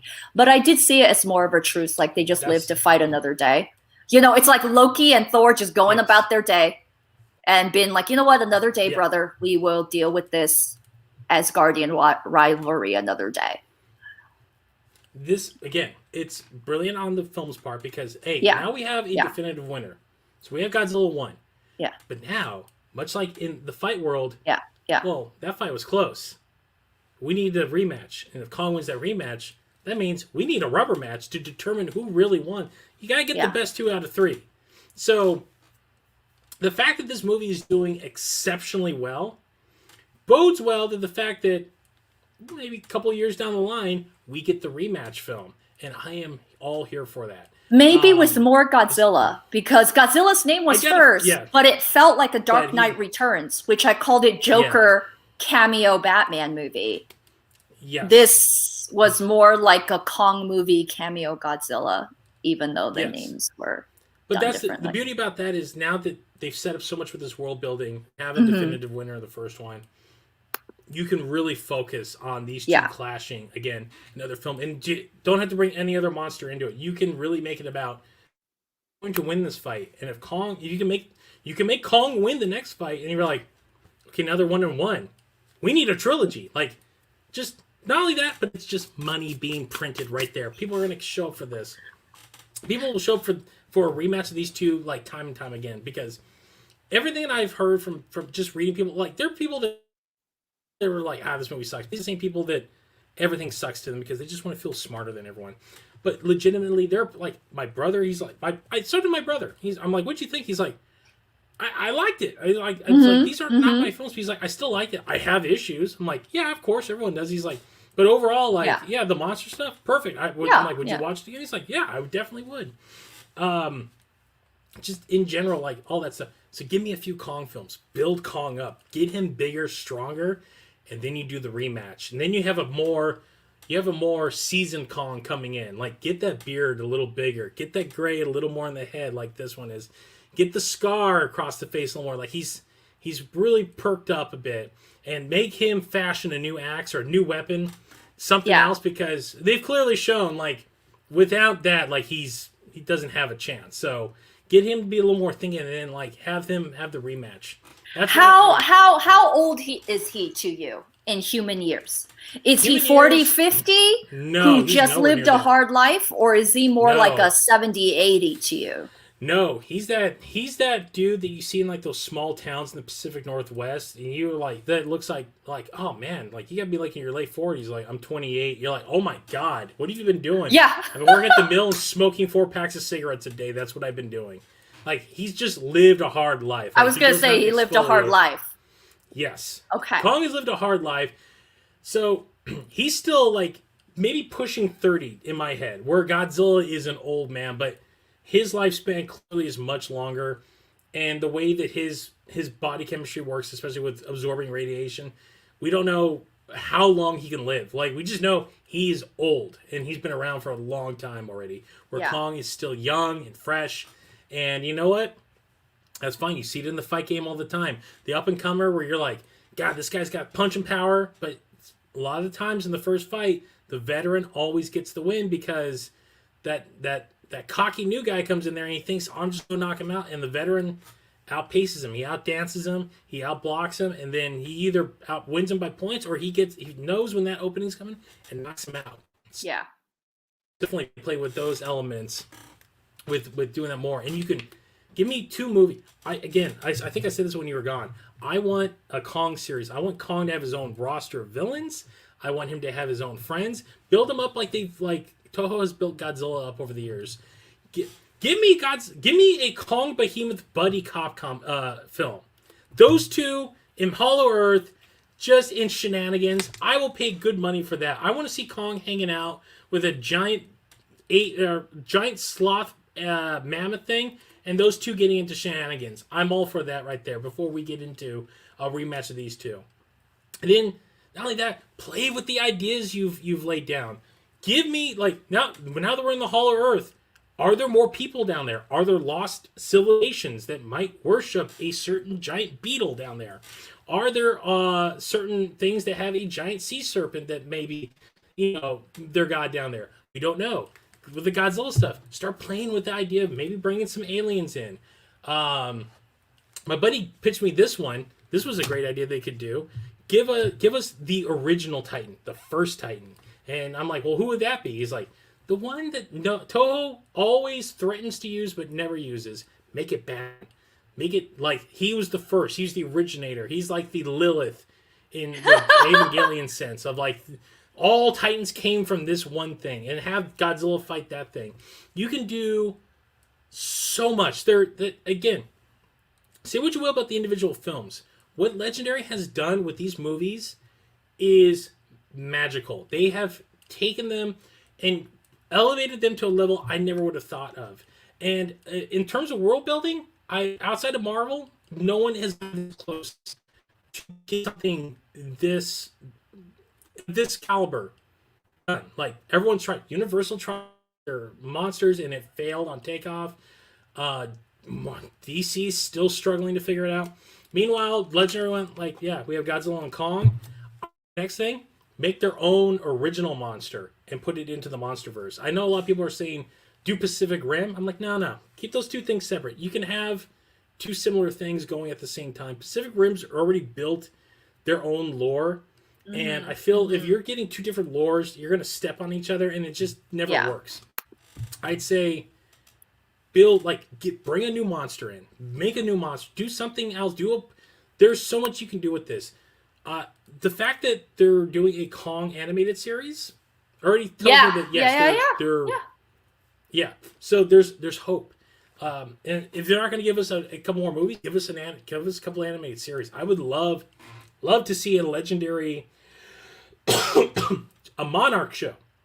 So it doesn't necessarily have to be Godzilla. It could just be Monarch dealing with a bunch of different monsters that you can introduce that will later on go on to fight Godzilla and Kong. I would love to see that kind of stuff. Excuse me. Like a Shield. Yes, very much so.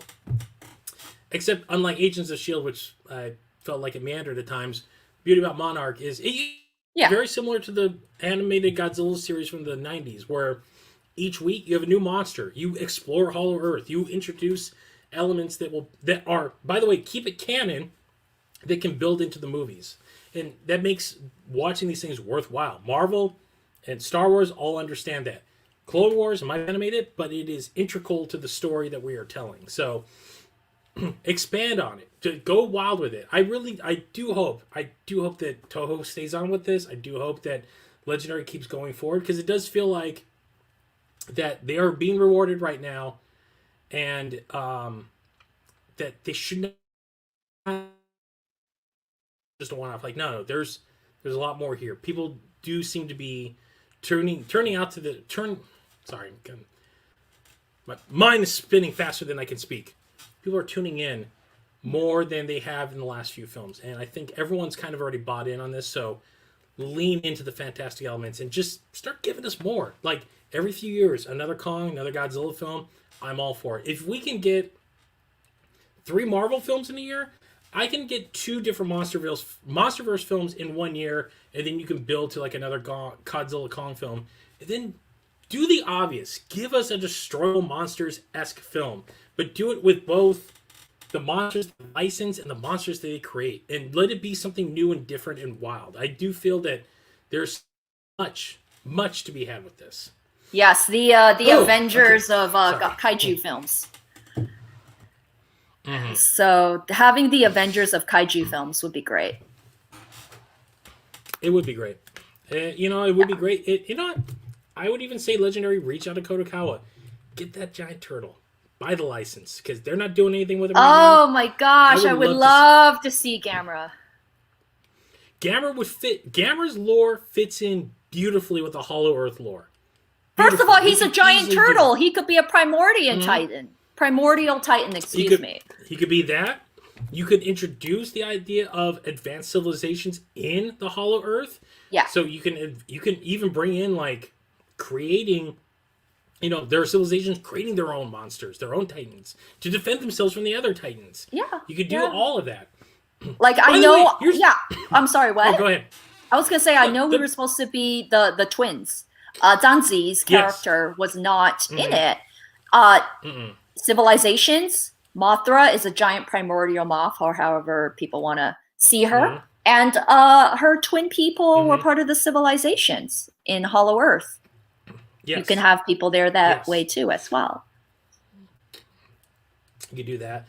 Here's the thing that they could do, that Legendary can do right now because of the lore that they've set up, that Toho has chased for years.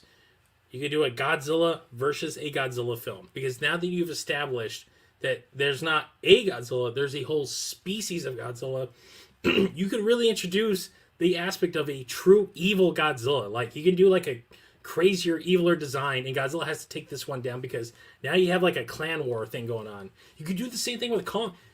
This stuff writes itself. Like, I could just write a book of just ideas and like, here, go make it and just go print money.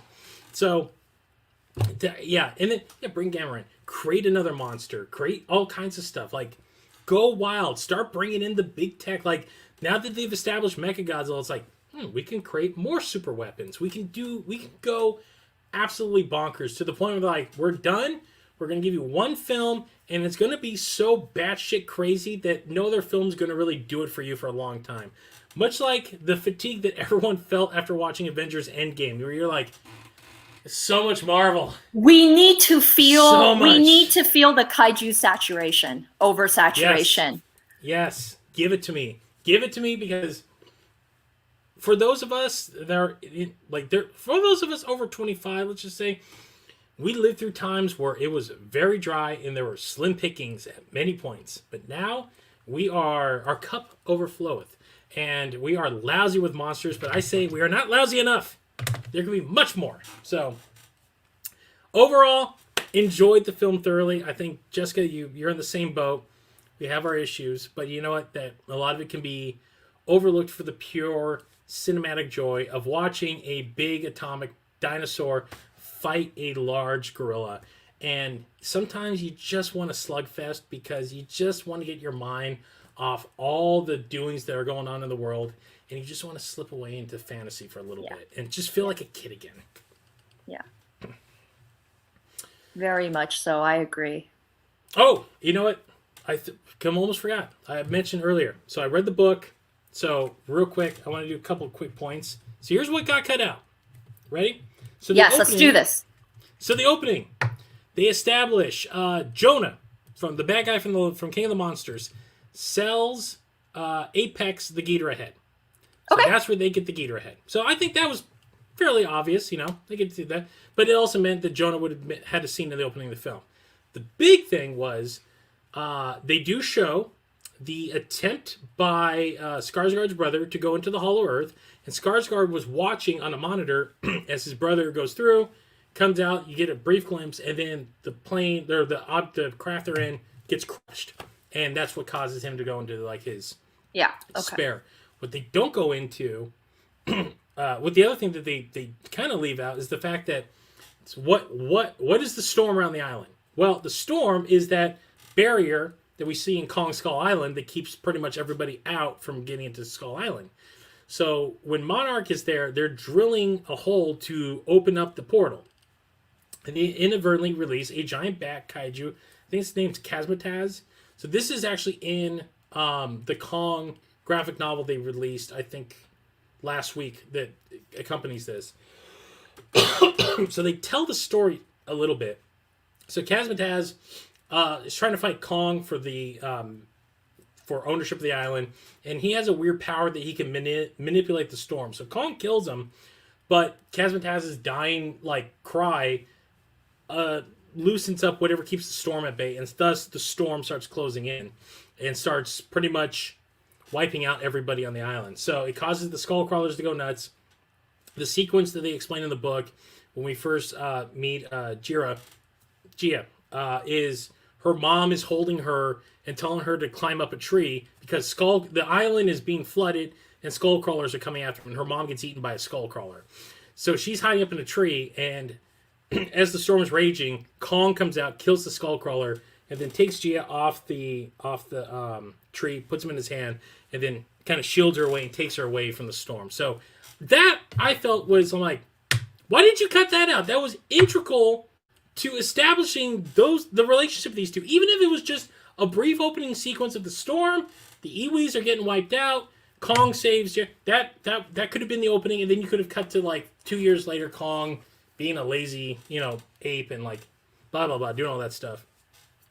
So essentially, Monarch causes the storm. They inadvertently wipe out the Iwi, so they're kind of the dicks. they built the enclosure well before the storm completely encapsulates the island so they could keep Kong safe. Kong was not nearly as big when they built it because it takes place like 5 years earlier, 8 years earlier, or something like that. So when they come to when we come to the movie in that book, that's already like 4 chapters in the opening of Kong tossing the tree to hit the different points. They get a little bit into Ren. They explain. Here's the thing that they don't explain in the movie is that Serizawa's senior, his father was one of the originators of Monarch. He was in early on, like he was in the early version of it.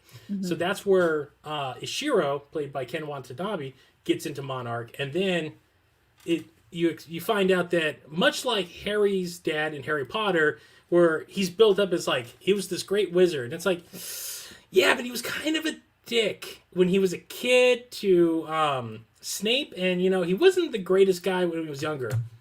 Same thing with Serizawa. He was a great man who is beloved by his colleagues, but turns out he was kind of a shit dad. And thus, Ren has this, it's not, they don't describe it as begrudging, but he's just like, you know what? My dad was kind of a dick to me. He was kind of not there, and he loves things so much, but you know what? I don't see him in the same way. He sees the kaiju more like Muldoon from Jurassic Park. He's like, these things aren't magical. They're just animals. And if we don't do something about it, going to overrun us. So, and honestly, that's all they really give us. There's really not much more of Ren in the book than there is in the movie. So it does feel like overall they didn't really develop that character that well. Yeah. The other thing is that Brian Michael T, his so the podcaster Bernie. I keep thinking Bernie. Thank you, Bernie. They give, and by the way, it was it was 2 lines they could have added in. Yeah. So his wife. So he's like, she gave me all this. So they explain their whole thing. They were nowhere near. They were living in Massachusetts when Godzilla attacked for the first time, and there's a whole chapter explaining. He worked like he was just doing some like menial job. She worked for Apex, but her work was kind of top secret. So she come home and she got obsessed with Godzilla all of a sudden. And so he's like, for 2 years, all I heard was Godzilla, Godzilla, Godzilla. And it was after, I think it was, so it was after the attack on Boston. They had a fight, and she ended up, she told him, like, I want to break up. And he's like, oh, no, let's not. So she's like, all right. So they get back together, and they're, the night they're going to, they're going to go out to dinner at the first time after being away from each other a little bit. She dies in a car accident. And he wasn't there. He arrives to the hospital like moments after she dies. Right. So they explain when he goes clean up all her stuff, he finds all of her Apex files, and that there's some shenanigans going on, and that her mental instability might be something that was going on while she was working for Apex, and it was kind of related to the Mechagodzilla program. They only allude to that. Right. So that driving force of like, here's why I'm trying to expose Apex and why he's obsessed with kaiju, because his wife was obsessed with it, and thus her death haunts him. Yeah. 2 lines. He could have put 2 lines in this film, and it would have made his character that much more, much more tragic. Right. Right. The weird, moment of levity in the film, and how they build the ship to get Kong, and they explain how they drug him. Because they had to drug him to get him into the biodome. Yeah. And pretty much that's it. Oh, the other biggest thing is the fact that Noah does not have 1 Ghidorah skull. He has 2 Ghidorah skulls for some reason. So in the book, when they're explaining, like, Ghidorah, like, he was neck so long, they had to communicate via telepathy. The way they explain in the book is that they put 1 Ghidorah skull in Mechagodzilla, and the other Ghidorah skull is where Ren operates from. So technically, in some version of the film, Mechagodzilla has a Ghidorah skull in his head, but at that point, I'm like, it's a little too much. The explanations. Did they explain the Snowpiercer-like way that they get from Pensacola to Hong Kong? Yeah, they actually go into that. They explain. Simmons explains, like, for like the last decade, we've been quietly paying off people, and they've been building this intricate system underneath. Like they explain Apex is very very deep in. Yeah. Actually, yeah. So they explained Apex actually had a hand in creating the Orca because they're a big tech company. They've quietly been working with Monarch for many years. And after Boston, there were a lot of disgruntled Monarch employees that went to work for Apex and thus were giving them secrets that were technically government only. So while they were still working with Monarch, they were getting intel they weren't supposed to, so they could quietly build Mechagodzilla off to the side. This is like Hydra stuff. It's like, how much Hydra can go right? Like, how did they get this network? Sometimes they do it really well that it's believable, and then sometimes it's not believable. But this is like the Hydra of stuff. Yes. And the bigger thing, in the book, they also explained that they themselves developed the oxygen destroyer that they used in the last film. That was their weapon. So that's where the military got it. So they've been quietly like buying these super weapons from Apex for a while. And pretty much Apex, yeah, they're on top. They're public face in the book. They're a tech firm. They they help like revitalize war torn areas. But deep down, they have a much deeper pockets, and they've been paying off certain governments so they can be drilling holes underneath the ocean and funding projects like going to Hollow Earth. So yeah, in the beginning, their commercial is very Skynet. So I'm like, you know, that's a bad thing. Yes, and even in the book, they do give Simmons a little bit more of like he's getting drunk on his own power. Like he's like, well, once I kill all the Titans, then I'm the Alpha Titan, and like maybe I do something a little evil. But they still don't go that deep. They do, but here's another big thing. They do like when Simmons and Bernie like have that meeting, they're like, "You're the podcast guy. I listen to it. I like your podcast. It's very informative." He's like, "I love like they go deeper into Bernie's podcast and the stuff. The whole water, like drinking the water thing, is a is one of the chapters. Oh my goodness! Millie Bobby Brown's character is obsessed with it. She listens, and you get snippets of the podcast of like a lot of his crazy rantings, and that's why she brings up the water and the fluoride in it. He goes on like a huge rant about like, hey, you're not supposed to drink it because it's mind controlling and all this stuff. And it's one of the moments Simmons has. He's like, I was really they tell in the book, he's like, the water thing's a little nuts, but he's like, I was really interested in your Mothra reproduction 3-part series. I found it very informing, like stuff like that. I'm like, little character moments that I'm sitting there and listening. I'm like, they could have easily left these in, and he probably would have just flushed these things out a bit better for everyone else. Yeah. But beyond that, that's really it. There really wasn't much difference. Like the Hollow Earth stuff is still as much. They do spend a little more time, but you really don't see anything else. And Godzilla is still a giant dick. That's pretty much how it works in that film. And Kong and Jira's relationship is much more closer. So that's kind of what we get out of it. I do feel that if they want to release a slightly longer version that doesn't really include any new monster scenes other than that, but you give us those character breath moments, I would be all for it. Like it feels like it's just a simple edit of putting these things back in. But again, what do I know? I know it's like hashtag release the novel cut. Yes. It would have been like, oh, I would love to. So I would also love to see like in one of the toy leaks, there's a thing with Godzilla wearing a backpack. I would love to know where that was at one point. Is it a backpack or like a parachute? It's like a weird backpack, but the toy never got released, so I'm assuming it was something that probably got cut out eventually. So who knows? It'll probably come out years in like once the film's usually out. Usually all these like concept artists release stuff. Yeah. I get a feeling we'll find out the story sooner or later. So, but it did feel like there was I'm like, what is that? What's going on there? But never showed up in the film, so it is what it is. Whew, that's a lot. All right. Now Jessica. I'm just thinking about this group of people making a backpack big enough for Kong. Yes, lean into the nuttiness. That's what I love. Lean into it. So, yeah, I think that's it. I think that's all we have to say. Do you have anything else to say? Any other thoughts? No. I think I'm good for right now. I mean, they're gonna come, right? It's like after every episode of The Falcon and Winter Soldier, I wake up 4 days later with more thoughts. But because I just saw it on literally last night, we're filming here on the Sunday. I saw it last night on Saturday night, and I immediately texted in its entirety, and I immediately texted Chris. I felt like with one more week of digestion, I'm gonna come back and be like, okay, so I don't understand. It's gonna be one of those moments. We can do that on the follow-up episode where you have more questions. We'll follow up on our next episode of like, okay, so this is BS. Waiting for those. I'm waiting for those questions. Oh my gosh, yeah. Or the hashtag shower thoughts. When you're finally like, it's the cold water, and you're like, wait a minute, I don't understand. Yeah. It's as that's what my buddy says. So he's like, so internal affairs knew the whole time? It's that kind of stuff. But yes, so that's it. That's gonna do it for our first live episode.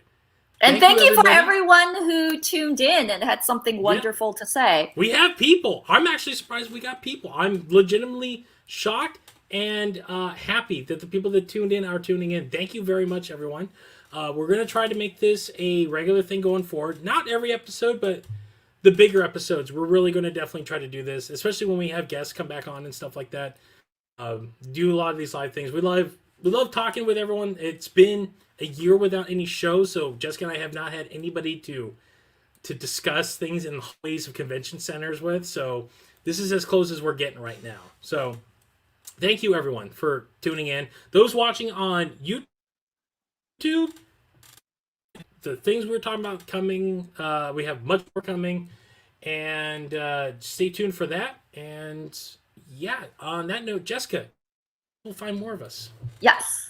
I was going to say thank you for everybody that was commenting and watching, and also watching out for the comment section. It's always good to have a community that watches out for each other.